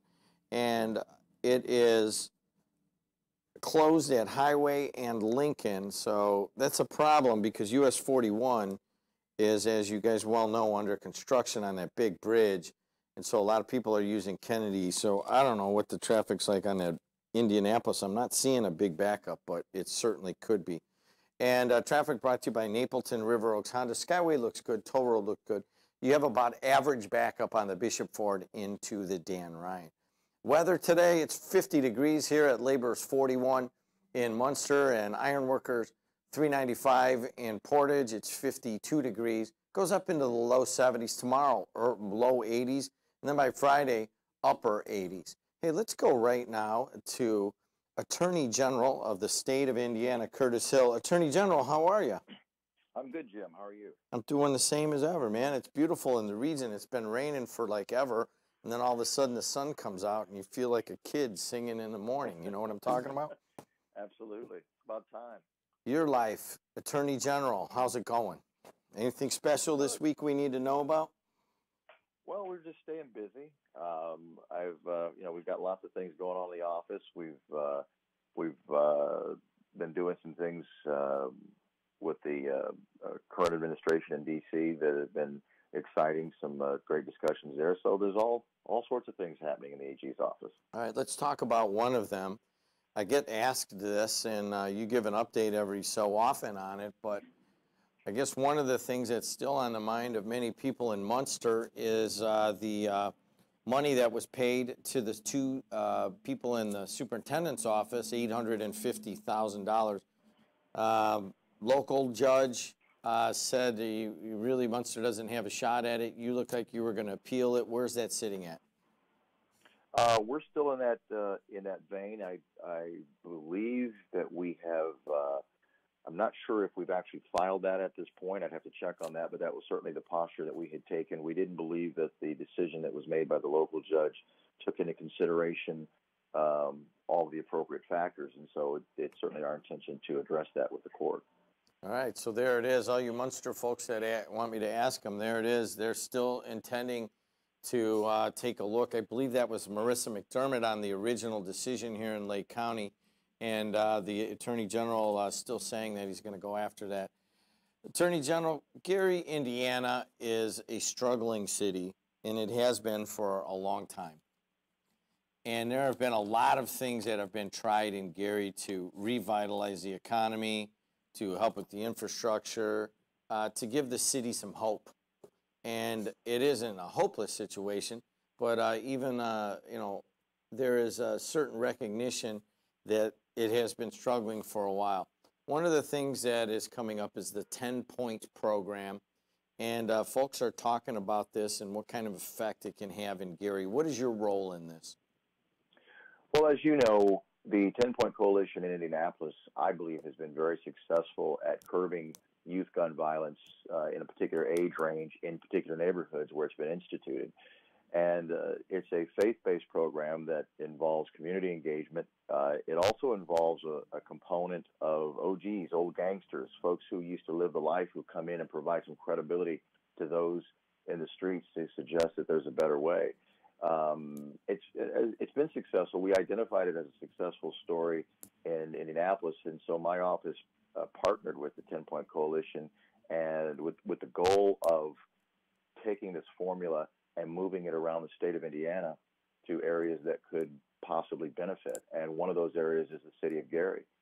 We've had ongoing conversations with Mayor Freeman Wilson, as well as her police administration, for several months, talking about the benefits of this program and how we could work this type of a program in certain neighborhoods in Gary, keeping in mind that it's not a salvo for all that's ill with Gary. As you pointed out correctly, that particular area, that particular region has been a difficult and thorny spot. But this is a program that we believe is an opportunity to move in the right direction in the area of youth gun violence. And so this last week, we were able to announce that the program, 10-Point Coalition, has partnered with the community of Gary. It includes the city, but it's really with the community of Gary to identify particular neighborhoods in which we can attempt to run this program. We've got several pastors in the area that have partnered, that are taking the lead in this. So it's not a government program. It's engaging members of the Gary community who want to do something to disturb youth gun violence by engaging people in these neighborhoods that are troubled and working in on their hearts, really. Part of what we have to do in messaging is recognize that if we can change someone's heart, if we can establish new values, then we can change their lives. And we've seen this working in Indianapolis. We're hopeful about it in Gary. We've got a program that we're looking to kick off in Fort Wayne in the next couple of months. We're having some great discussions there. So I'm excited about what we're bringing to Gary, and I'd like to temper the results, because the 10-Point Coalition is not designed to fix everything that's going wrong in Gary. We're targeting a very special situation, which is youth gun violence. But what it can do is, if we're able to be successful in knocking down violence in particular neighborhoods with this model, then that speaks to what else we can do when we get into a cooperative mindset, working together, certainly in a bipartisan fashion, but in a no partisan fashion. This has got nothing to do with politics. We can get a lot accomplished. You ever spend any time in Gary? I haven't spent a great deal of time in Gary. I've been there on a number of occasions for particular events. When I was a youngster, I had cousins that lived there, and so we used to go there quite often. You know, I just wonder exactly what this 10-point program. I understand you bring old gangsters in. I understand that there are relationships formed with the faith-based community, which is very strong in parts of Gary. But I just wonder how that message gets to a youth that somehow affects the decision-making process. Well, it's an ongoing message. It's not overnight. It's all relationship. It also includes the police department. What happens is you form a relationship and a partnership between the pastoral community, the neighborhood community, the law enforcement community, to start working together and get to know people and get to engage people. That's a big step. I'll give you an example on one of the walks that I went on in Indianapolis. We saw a young man who was really, he looked dead. He was hung out over a fence, and as we approached him, he was startled. Well, it turned out that he was high, but from where we were at, we couldn't tell whether he was dangerous or not. He put his gun, or excuse me, he didn't have a gun, but he put his hand up under his sweatshirt as though he had a gun, because he was frightened by what we were going to do. And the situation was calmed because a few of the people who were walking with us, who were part of the 10-Point Neighborhood Coalition, knew who he was. They were able to assess for the police the level of danger or not that he represented, and a situation that could have gone very badly ended up with him getting some medical treatment and then being escorted to the police department because he did have drugs on him. But that situation could have ended a lot differently had this particular group that had knowledge about him not been engaged in that process. So that's a way that we can have success. Other ways that have been successful in Indianapolis is we're able to get to the core of some of the hopelessness that exists, and we've been able to place some of the young men in jobs. There's a welding company that stepped up to be a partner with 10-Point that has taken many applications from some of the folks in the neighborhood, and some of these folks have gone on to have good paying jobs that previously were out in the street engaging in bad behavior. So what a lot of people need is to know that there's someone who cares about them. It sounds kind of corny, but it's absolutely true. So yeah, I've been to Gary enough to know that it's an uphill battle, but I've also been to Gary enough to know that's exactly why we're coming to Gary, because we need to go to places where these struggles have continued and do what we can to pull us out, or we lose hope that we can ever accomplish anything, and I'm not about to do that. He is the Attorney General of the state of Indiana, Curtis Hill. Attorney General, I do want to stay on the theme of gun violence. Another mass school shooting, Santa Fe, Texas this time. All sorts of talk about, gun regulation and all of that. I want to look at what can we do here in Indiana to make our schools safer, and do you have any involvement in any of that? Yeah, there's things that we can do to make our schools safer. There's things that we can do to attempt to mitigate the danger and mitigate the loss. But the reality is, and I say this over and over again, in a free society, we are limited to absolutely preventing this type of thing from occurring. We can prepare, we can do all sorts of things to help, but the practical reality is we're talking about people who are committed to dangerous acts, particularly if a person is committed to die within that act. And that makes it virtually impossible to stop. So when people are getting frustrated and saying, what can we do to make this stop? We have to recognize the practical limitations. Now, some of the things that we can do, we can talk about protocols at schools that limit the ways that people can access schools, that limit what goes on in passing periods, who can come to school. Those are things that we can do from a training standpoint. And again, are they perfect? No, but they can help. We've got some schools in southern Indiana that are trying the process of hardening as a target. That can be effective, but it's not foolproof. So we need to be cautious about everyone who's throwing up their arms and saying, well, let's spend more money this, spend more money that. We need to be as effective as possible in making our school environments safe, but recognizing that we are in an environment where we can't make everyone entirely safe, and that's a very troubling aspect of what's going on. It's not just in schools; it's in neighborhoods, it's in corporate communities. But somebody got it in their head someplace that they were going to do this at schools, and now you've got that being the flavor of the month for some nutcase to go out and draw attention to themselves. It's a bad problem, and it doesn't have an easy solution. He is the Attorney General of the state of Indiana, Curtis Hill. Attorney General, thanks for calling in, checking in on us. Is there anything else that you wanted to hit that we didn't get to? Well, I would say this. There are people who can be naysayers of what we're trying to do with 10-Point Coalition. We've had some of that in Indianapolis, which is somewhat frustrating because the thing that we're trying to do is be in the game and solve the problem. And so I'm hopeful that the folks in Gary recognize that. There'll probably be some folks that'll say, oh, this won't work and this isn't this and blah, blah, blah.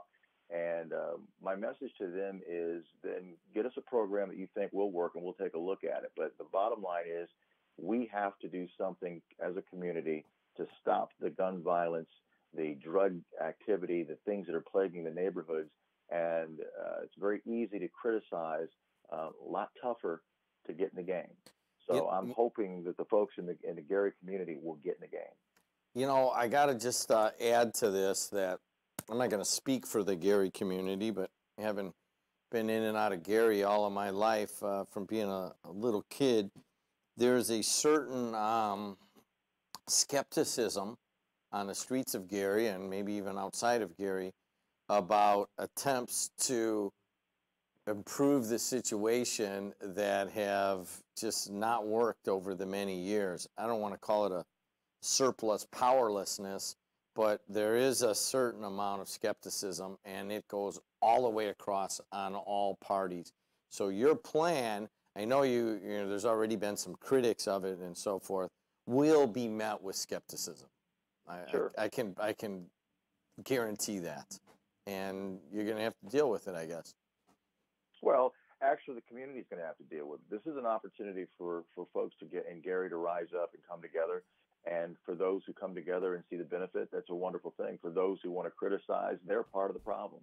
And so I don't have much to say to folks who want to stand on the sidelines and yip, yip, yip. You can yip, yip, yip on all sorts of things. Or you can take a look at something and you can say, now here's an idea, here's something that may not be perfect, but it's a start, and can we build on that? That's how things get done, and that's how things get accomplished.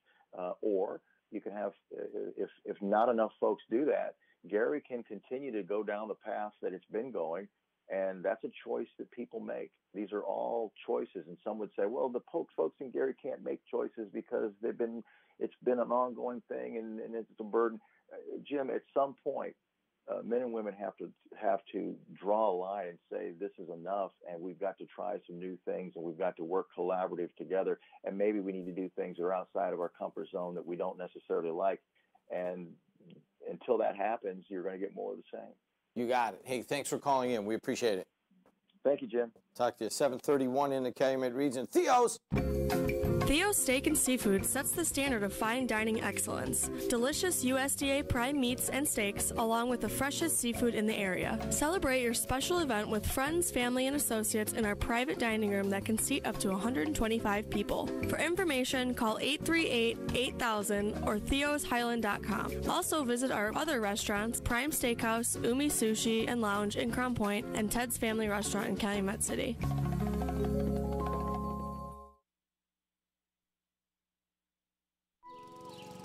You know the great thing about Indiana weather? You never have to wait long for it to change. All 4 seasons on any given day. So when it's calm, sign up for power outage text alerts from NIPSCO. And the next time Mother Nature is in a mood, we'll send you a notification if your power goes out, along with an estimated time you can expect it back on.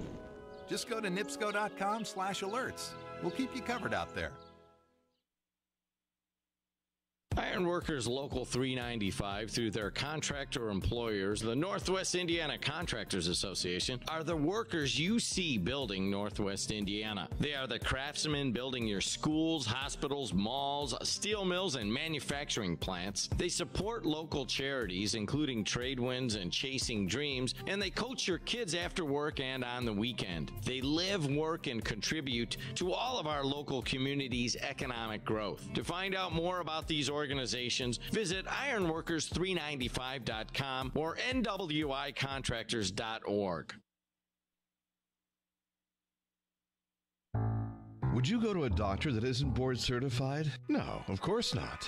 Then why would you trust in a lawyer that isn't board certified? If you've been injured in an accident and it's not your fault, get someone that's a board certified civil trial specialist by the National Board of Trial Advocacy. Get someone with over 20 years experience who's a member of the Best Lawyers of America and Indiana Super Lawyers and has achieved the highest possible peer review rating of AV by Martindale-Hubbell. Get Gladish. Attorney David Gladish in Highland and his team will deal with the insurance company and its attorneys while you put your life back together. Experience, ratings, and board certification really do matter. Get Gladish. For a free consultation, call 219-838-1900, 838-1900, or visit dgladishlaw.com. That's the letter D, Gladish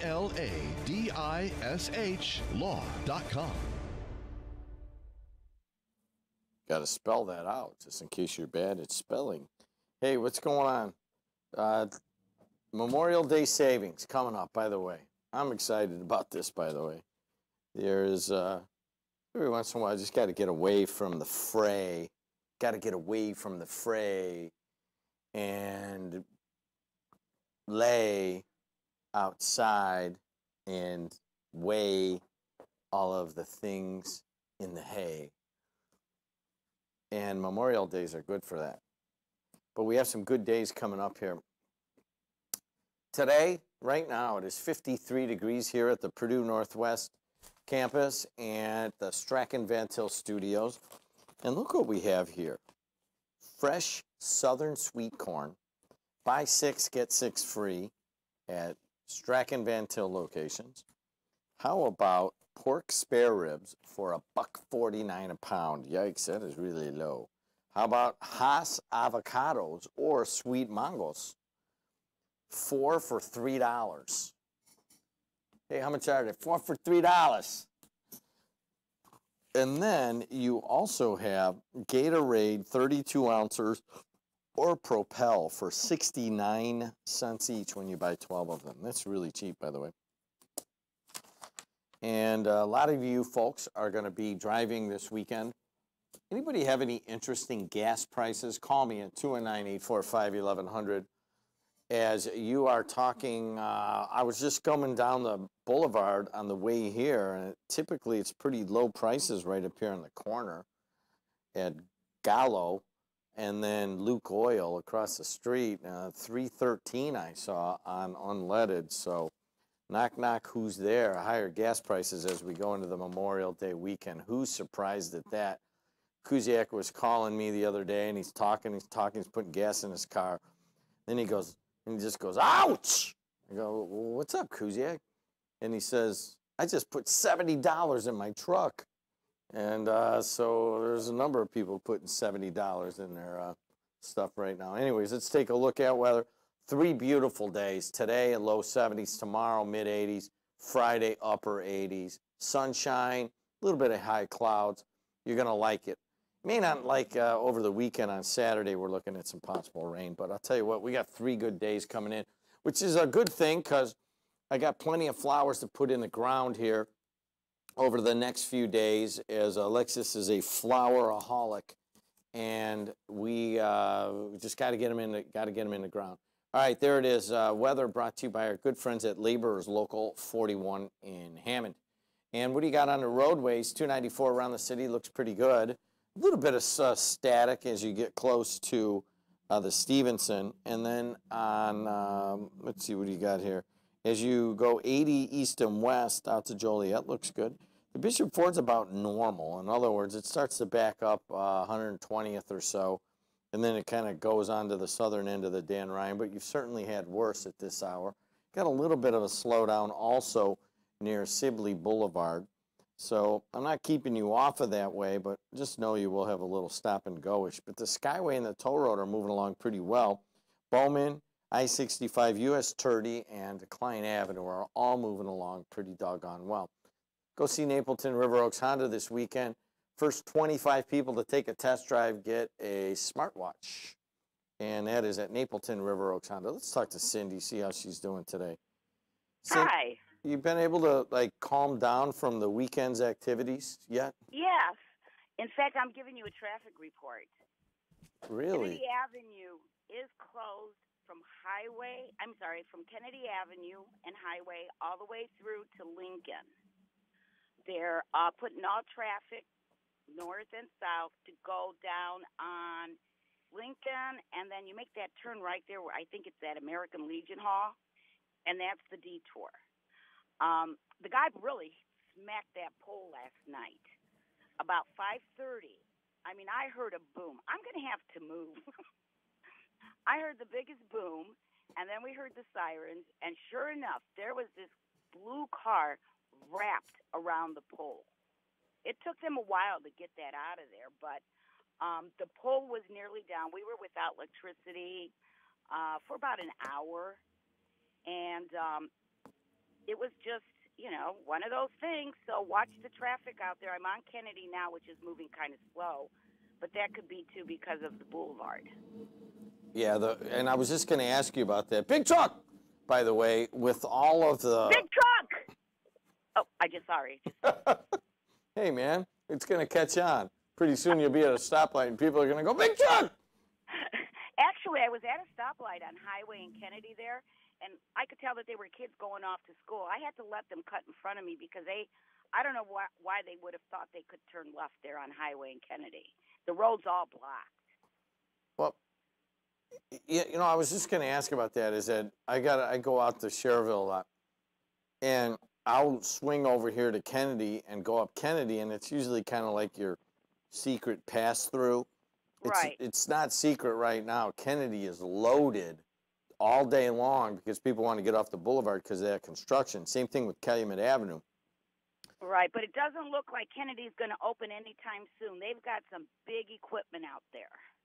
Yeah, they're going to have to fix that pole, and then, they got to hold the wires up, and, it's not an easy thing to put a brand new power pole in there.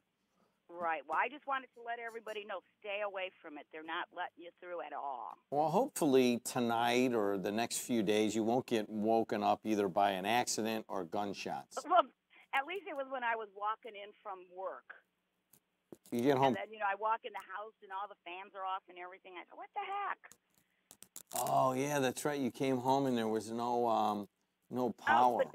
Couldn't even start the stove up, because we have the electric starters on that. So everything was down, including the cable, Wi-Fi, everything. Well, it's a good thing that you like to read, right? Because you could still just read by the window, right? No. But I want my credentialing for outside reporting. All right, you're doing a great job. I'll get you a credential. Talk to you. The only good thing about these credentials is that you can park wherever you want. You show up to like an event and you say, I'd like to get in and watch the fireworks. And they say, oh, no, the lot's full. And you go, WJOB Media. And they go, oh, yeah, come on in. You can park here. That's it. Doesn't do anything else. Hey, let's take a look at some of your texts, all right? I'm going to sit for a while. Can you guys readjust me here? All right, here's one. School violence, there you go, is exclusively a white gun nut problem. All right? Another text says, why do black GOP guys always feel like they have to screw over poor black communities? They need credibility? All right, I got another one here. It says, I'll read part of it. It says, Mad Mac is right to say JED is also with Trump. I can listen to 560 to get this talk, okay? You see, most of the time people look at, if you're reasonably independent and you look out at it and you say, all right, who's more rigid or less accepting of other people's comments? And I got to tell you, if I had to choose, I think the folks on the right are just a little bit more rigid. Part of that is the constant talking in the same echo chamber of Fox News, okay?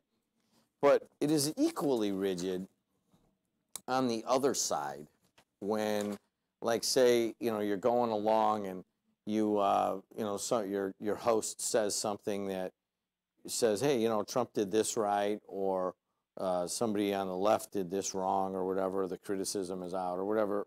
And so it is such a weird dynamic in America now. And everybody looks back to Reagan as like the greatest Republican because he was able to work across the aisle, and Republicans bemoan that. We had Mike Mellon in here. If you talk like Reagan now, you're going to be urinated on in the Republican Party. You get just pushed and squeezed out. You got to have this rigidity to you, or you're out, and that's it. And the Trumpism and rigidity is taking over the party. And on the other side, do you have thoughtful Democrats? And I just don't feel, you have actually, if you're going to talk about thoughtful Democrats, and I'm not endorsing him in whatsoever, but one of the more accepting Democrats is Joe Donnelly, and he will walk across the aisle all the time. He's been some of you marketers will say he's positioned himself as the guy who will work across the aisle. And that can work in Indiana, because the only way you're going to get elected in Indiana is to have some Republicans step over and vote for you. But when you get comments like this, it just shows the rigidity on the left. And that's just how it is. I mean, once in a while I'm going to say Trump did a good job. Once in a while I'm going to say Trump's a schmuck. And you guys can take it I kind of think like here at WJOB, we're kind of outside of what happens on the national scale.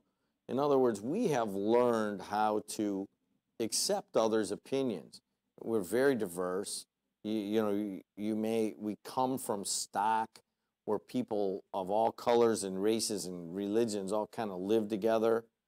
And you kind of get used to it, and you kind of have to, even if you want to like say, hey, I'm Greek, you should only marry a Greek, and Greeks are better than everybody. You can't really just stay like that, because there's all these other people that are like living around you, and it kind of disperses itself, that arrogance that I'm better than others. Same thing if you're a white person and you start out, 50, 70 years ago, you don't like black people, and then after a while you're like, well, I know some black people, they're not so bad. But anyways, the rigidity just always gets to me, and it's on both sides. Don't fool yourself. What else you got? Never in my life have I ever seen a presidential candidate more worthy of investigation than Donald Trump. Here's another text. That was 219. Another 219 says, ask that guy if he likes the Harley-Davidson employees losing their jobs because of the great American lie called the tax cut. Here's another one. Says that Ortiz guy was in trouble 5 years ago. Bring the officer's history out also, and they're talking about the Growlers situation. All right, guys, Dave Kuziak's going to come up, and he's going to sit with me for a few minutes here on the voice and face of the region, Kubiak. With the weather finally starting to warm up, that also means ants and other bugs are coming. Rapid Pest Solutions is local and family-owned and does complete residential and commercial pest control solutions. Get rid of those pesky mosquitoes and take your yard back this summer. We have custom programs to address your specific needs. Check out our website at rapidpestsolutions.com. Call Rapid Pest Solutions at 219-922-2000 and mention you heard us on WJOB. You'll receive 25% off your first visit. Got ants? Get Rapid. Giovanni's in Munster, Northwest Indiana's premier Italian cuisine. Come enjoy our expertly prepared veal, steak, seafood, and other Italian delicacies. Experience over 20 years of entertainment with our piano player Jack every Friday and Saturday evening in the lounge. And join our VIP or e-rewards on your next stop in. Host your special event, shower, or celebration in our back room. Giovanni's is located at 603 Ridge Road in Munster. Call 836-6220 to make a reservation. Check out our menu at giosmunster.com. Rush Radiosurgery deploys revolutionary technology in the fight against prostate cancer in just 5 outpatient treatments. With radiosurgery treatment for prostate cancer, there is no pain, no surgery, and you can go back to your normal activities right after treatment. Prostate cancer does not fight fair, and neither should you. For more information, contact Rush Radiosurgery at 312-942-4600 or visit us at rushradiosurgery.com. No case is typical. Results will vary by patient, and there's no guarantee other patients will experience these results. The Emerald Green at Lost Mars Restaurant is now under new management. Delicious food, beautiful ambiance, and a full bar with a 12-tower draft system featuring craft beers from the region, including 3 Floyds and 18th Street Brewery. Our spacious premier banquet facility is the perfect place to host your private event. We are open to the public 7 days a week, serving lunch and dinner. Open at 11 a.m. The Emerald Green at Lost Mars Restaurant is located at 1001 129th Street in Hammond. Call 219-228-2526 or see our website, emeraldgreen@lostmarsh.com. Knock, knock. Who's there? Shy Weatherman. Shy Weatherman who? Shy Weatherman, gonna give you the weather now. It's 52 degrees here in this Calumet region. Speak up, will ya? All right, it's 53 degrees now in Portage, but it's 48 degrees here at the vacuum. What'd you do to your hand? I'm doing something, Kubiak. We're going to talk about partying in downtown Highland here in a second. You okay with that? Hey, 74 degrees is your high today. Fog, just beautiful day today. Tomorrow, mostly sunny, high of 83. And then going into the weekend, Friday, it gets up into the upper 80s. And then Saturday, an afternoon shower, but some sunshine also on Saturday. And then Sunday, a high of around 90 with a thunderstorm in spots. So not a bad 4-day. I mean, it's going to be really hot all of a sudden. You're going to go from having the heat on Monday morning to just blaring your air conditioner by Sunday. I'm okay with that. I'm okay with that too, man. I'm tired of it. Tired of crappy weather, man. Time to clean the windows. Time to plant some flowers. Kuziak needs me to go to Shub level. No, these are old headsets. That's better. Is that much better for you? And weather brought to you by Carpenter's Local 599. They have a beautiful facility on I-65, the IKORCC facility. And for the next generation of union carpenters, they're really going to be trained well. They already are, and it just gives them even more tools. They especially have that ability to train them how to build in hospitals, which is huge around here. As you guys well know, we have a big healthcare industry. And what about traffic? Brought to you by Napleton River Oaks Honda. 294 around the city is a little bit heavy from Cicero on up to the Stevenson. And allow extra time to O'Hare right now. A lot of it. And 80 going east and west looks good. The Bishop Ford starts at about 115th and then is pretty heavy all the way onto the southern end. Opens up a little bit by the Skyway merge. And then as you go into Jane Byrne, it's bad again. So allow extra time up the Bishop Ford and Dan Ryan. You might want to start thinking about the Skyway and the toll road, which are moving well. Borman, I-65, US 30, and Klein Avenue. All moving along pretty doggone well. This section here is brought to you by our good friends at Rush Radio Surgery. And especially if you got a prostate problem or any other cancer, you're like, man, what do we do? Rush Hospital on the west side of Chicago is one of the most highly rated hospitals in many departments in the entire world. And you can call up there, or you can go to rushradiosurgery.com and get a second opinion. I might have to go up there. I'm turning 50 in November. Time for my PSA. I've not done any of that. I haven't gone to a doctor in years. You're going to bypass the normal way of checking the prostate. As a matter of fact, they're supposed to do both ways. I check mine daily. I don't know what that means. I don't want to think about what that means.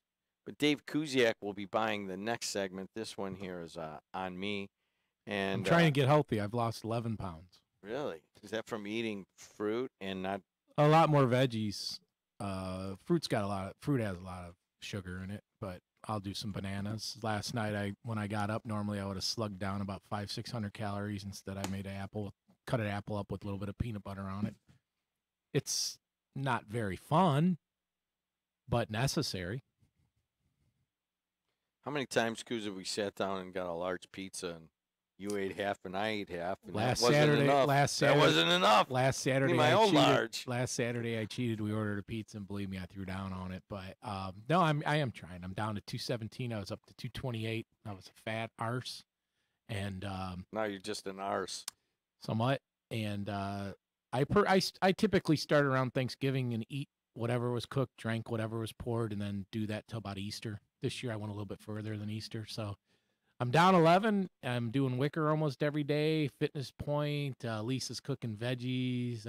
I've eaten more veggies in the last 3 weeks than I have in 10 years. What a boring life. Hey, let's talk to Gloria, see how she's doing. How's your life going, Gloria? It's good. Really? Anything interesting you've been doing? You got a boyfriend? Well, getting my flowers. I just looked on my porch. My strawberries are doing good. My tomatoes are doing good. And all of my petunias. I'm going to get some more petunias today. Where are you going to get your petunias? Well, it's not your commercial. Oh, okay. There you go, girl. She just never stopped being a radio Always salesperson. promo. You can't. Did you notice that I didn't say you got to be careful. You got to try to stay with all the sponsors. I don't want you to get in trouble. I'm with you. But I just want to hear you say petunias again. Because do you make a little spit when you do it? Because when I do, I spit all over my computer screen. Well, see, are you talking about putting them in the pot? No, I'm talking about when you say the word petunias, you can't really say it without kind of spitting a little bit. You know what I mean? Oh, okay. Hey, Gloria, I say what we do is we offer sponsorship to growlers, and we should put an octagon in the center. And then, you know what? No guns, no knives allowed. You got to get in the octagon. And whoever leaves the octagon is the man. Okay. No weapons. That's for the people that don't know how to handle themselves. Well, you shouldn't have anything that you can't handle.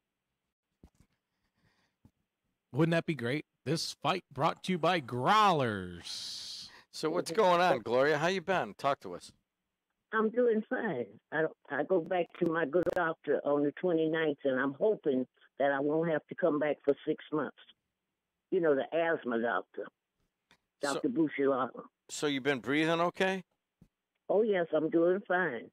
But when I finish, I know he doesn't want me working in that yard. You know, I know he doesn't want me doing that, but I do it anyway. He probably doesn't want you breathing air in Northwest Indiana, but we really don't have a choice. Well, that's why I got sick. If I would have never came here, I wouldn't be sick. Why do you say that? And you wouldn't have made any money either. With all this pollution, the meal, the dust, and it's still, if you wake up about 7 o'clock in the evenings, you'll still smell that pollution coming from that meal. Yeah, don't forget about that money, though. I was talking to a guy the other day. He's moving down. He wanted his roof done, Jim. He's leaving down the south. He goes, I'm going down. You're not going to see me again. I go, really? He goes, yeah. He goes, you come up here to make your money. He goes, you don't make any money in the south. Then you go down and you spend your money from the north down south for the last 30 years of your life. I'm not from the south. I want you to get that together. I didn't say you were. I'm saying anyone here. People, you work here, and then you go down south. He didn't work in the mill. He was not a mill person. Who, your husband? We came to get the house, to buy the house. We worked in Chicago. I never seen a mill until I came to Indiana. I didn't know what a mill was. Some people see smokestacks. Everybody that came to Indiana did not come to work in the mill. Railroad, refinery, that's about 90% of the people. Well, it's not. Well, my 10% didn't come from there. When you and your husband came here, what did he do? I beg your pardon? What was his job, your husband? He worked in Chicago. He worked on equipment. He worked on equipment. So he drove from Gary to Chicago every day? Yep, that's not much. And what did you do? I worked when I felt like it. You worked in media a lot. You worked in media a lot, right? I was a housewife. I was an experienced sewing machine operator. I just can't see you sitting at a sewing machine all day long. You don't sit all day long. You do piecework. Well, what does that mean? You can work 2 or 3. Is Deedlo there? Yeah, this is me. We sound the same, I know, but go ahead. I am Deedlo. You're Gloria. I'm Deedlo. You sound like the one that works with the roofing guy. Yeah, he's right next to me. That happens a lot. Every once in a while, someone will come up to me and say, hey, Mr. Kuziak. Hey, what do you Yeah, think? so you sound like the one that's his partner. Yeah. Hey, Gloria, did you hear the Attorney General? I really don't like him. Why not? He looked like he's trying to start a camp where they take underprivileged children that he calls underprivileged and teach them some kind of trade instead of putting that money into education where they can bring them up where they could maybe go to college and do something else. I completely disagree with you. I think that Northwest Indiana does not have enough tradespeople. The ones that they have are ready to retire. We can barely fill the refineries, the mills, and all the trades that this gentleman was here earlier, Jim Schlegel and his group. They're struggling to find people to go into it. I'm sitting on one of the boards over at the Area Career Center. They're struggling to fill positions for people that want to work with their hands, and people can go to work right away, make a great living, have a trade, and they're not coming out of college owing $80,000 to $100,000 without having a job. And that is, I completely disagree with you. And you're starting to see the tipping point. For 30 years, we told everyone they had to go get a liberal arts and science degree. And all those people are Bernie people that came out and they're living in their parents' basement and they owe $80,000 in debt and they don't have a job, or they have a job in sales and they're not suited for it. And you have other individuals that come right out, they go through their apprenticeship program, they're working.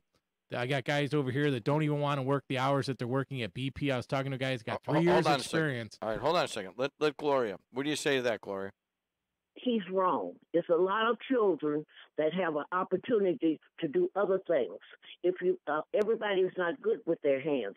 Plus, the people that retired, it'll take years before those people that are going to school now can fill those positions. That's why they just built the program. That's why they just. Can you stop him? Yeah, I stopped him right now. Go ahead. All right, Number one, it takes time for a person to get out of those into those positions to get a position. You start as a journeyman, and then you then you have to join the union. And there are a whole lot of people in Indiana that go to college and do step out into a job. And people retire every day. And that doesn't mean that if they come from Gary, that when they make that good money, they're going to stay here. They're going to go where their money or go get the services. So I do not gear children. I let them. You can look at a child sometimes and tell what they're good for, because you can spend a lot of time doing getting into the field. Like if you're going to be an electrician, you still have to go to college. You still have to learn how to read the math. There's no job nowadays that you don't go to college. All right, hold on a second, Kuziak. I just listened to Jim Schlegel talk on Monday with you talking about, were you not at the opening of their training facility? I was. Okay. I'm not saying that you don't go in training. You go in training. It's called an apprenticeship program. And my nephew is in the electrical apprenticeship program right now. Okay. So they send him into class, into training so much, and then he goes and works out in the field so much. This is something they've been doing in Northwest Indiana for about 100 years. It's not new. But that's your child. That's your child. See, and you own a company, don't you? I do. So they're going to get first preference. These other children are not connected. And so they will never. Gloria, they do not have enough applicants at Ivy Tech right now to fill the openings at BP or the mill. They do not have enough applicants at the Area Career Center to fill the spots that are for free. The mill is leaving every day, whether you see it or not. And all of these things are moving out. They're filling them so that they can help to move out. I wouldn't want my child to start at the bottom of the mill. So you want your child to start as president, like many of these kids that are 20 years old think that they should start at CEO. No, everybody got good sense. Maybe you don't. Everybody starts and moves up. You know, Gloria, I think that's what the Attorney General was trying to say. Hey, get educated. See, this is what's wrong with Northwest Indiana. We can never raise the bar. Whenever someone says something about raising the bar, there's always people saying we can't do it. Nobody said that you can't. Let's set. Nobody said. There's nobody two said things in the can't. region. It's either a race to the Nobody top or it's a said- race to the bottom. When you're making Nobody- excuses when you Hold can't on. get there, it's a race to the bottom.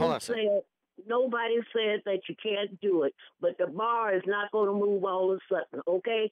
And as soon as Gary, East Chicago, Hammond, and Carter Whiting goes into Unigov, it'll be a whole new story, okay? So you got to remember. We're just trying to raise the bar. You have to have education in order to be a carpenter, to be an electrician, because you have to know how to measure and do all of those things. So you're not going to just walk in there, can't hardly read, can't do the other things. Put that into education so that these young people, if they want to make a choice, they will qualify and be able to do whatever. If they want to be a teacher, if they want to be a doctor, lawyer, or a candlestick maker, or the last resort, they'll be a politician. That's what you call high school. That's because what it you doesn't call take high any school in the state of education to be a Indiana. politician. All It right. doesn't take I mean, any I just don't understand the argument. You go to high school, All right, you hold get on. educated, then you I'm decide done. what you want to do in your career. I'm done here, Gloria. I can't tell you how good it is to hear your voice. Right. And next time I call, I didn't know that he was going to be. That's all right. interrupted. I love you too. All right. Thanks, Gloria. I'll see you. All right, guys. I, That ought to do I it. can take any side of the argument, but it's hard to take when you're on all three sides of an argument. Are you supposed to get educated? You're not supposed to get educated? What is wrong with the Attorney General stating that you should get educated and then you should either decide what you want to do? That's what's wrong in the last 30 years in this United States of America. Used to be that you were known for what you did. You were an electrician, you were a plumber, you were this, you were that, you were a business owner, you were a baker. Okay, that's the old European style. You knew something. You brought something to the table. Okay, we're getting back to that. This whole thing right here is completely supported by all the unions here. Didn't he just say that they have an apprentice program that they're trying to fill? Okay, I sit on one of the boards at the Area Career Center. We're trying to fill those vacancies. We're trying to get those kids ready. We don't have enough people that want to work with their hands. Okay, go up and down the streets. Everybody's hiring. They're all saying the same thing. We can't find truck drivers. We can't find machinists. We can't find it because we're so tired. We've been pampering these kids that they don't have to go out and do something. You do have to do something. That's what education is about. You get yourself educated. If you want to work with your hands, work with your hands. If you want to go work in the office, work in the office. But you are expected to fend for yourself and then become a part of the community. I don't understand what's wrong with this. I just don't understand. So the Attorney General says make something? Dave Kuziak understand he buys this next section. What's that? Vote for Yeah. Dave in November. All right, guys. Thanks for listening, like always, and thanks for watching. You could catch any of this if you missed it anytime during the day. It's basically designed that if you miss the morning show and you're sitting at work, you can just click on it and watch it at any time. All right, guys. Kuziak's up. We're going to end this Facebook, Twitter, and YouTube. He's going to reappear on Facebook if you want to see what Kuziak looks like. Guys, thanks for listening. Thanks for watching. JED in the region on AM 1230, WJOB and 104.7 FM, the voice and face of the region.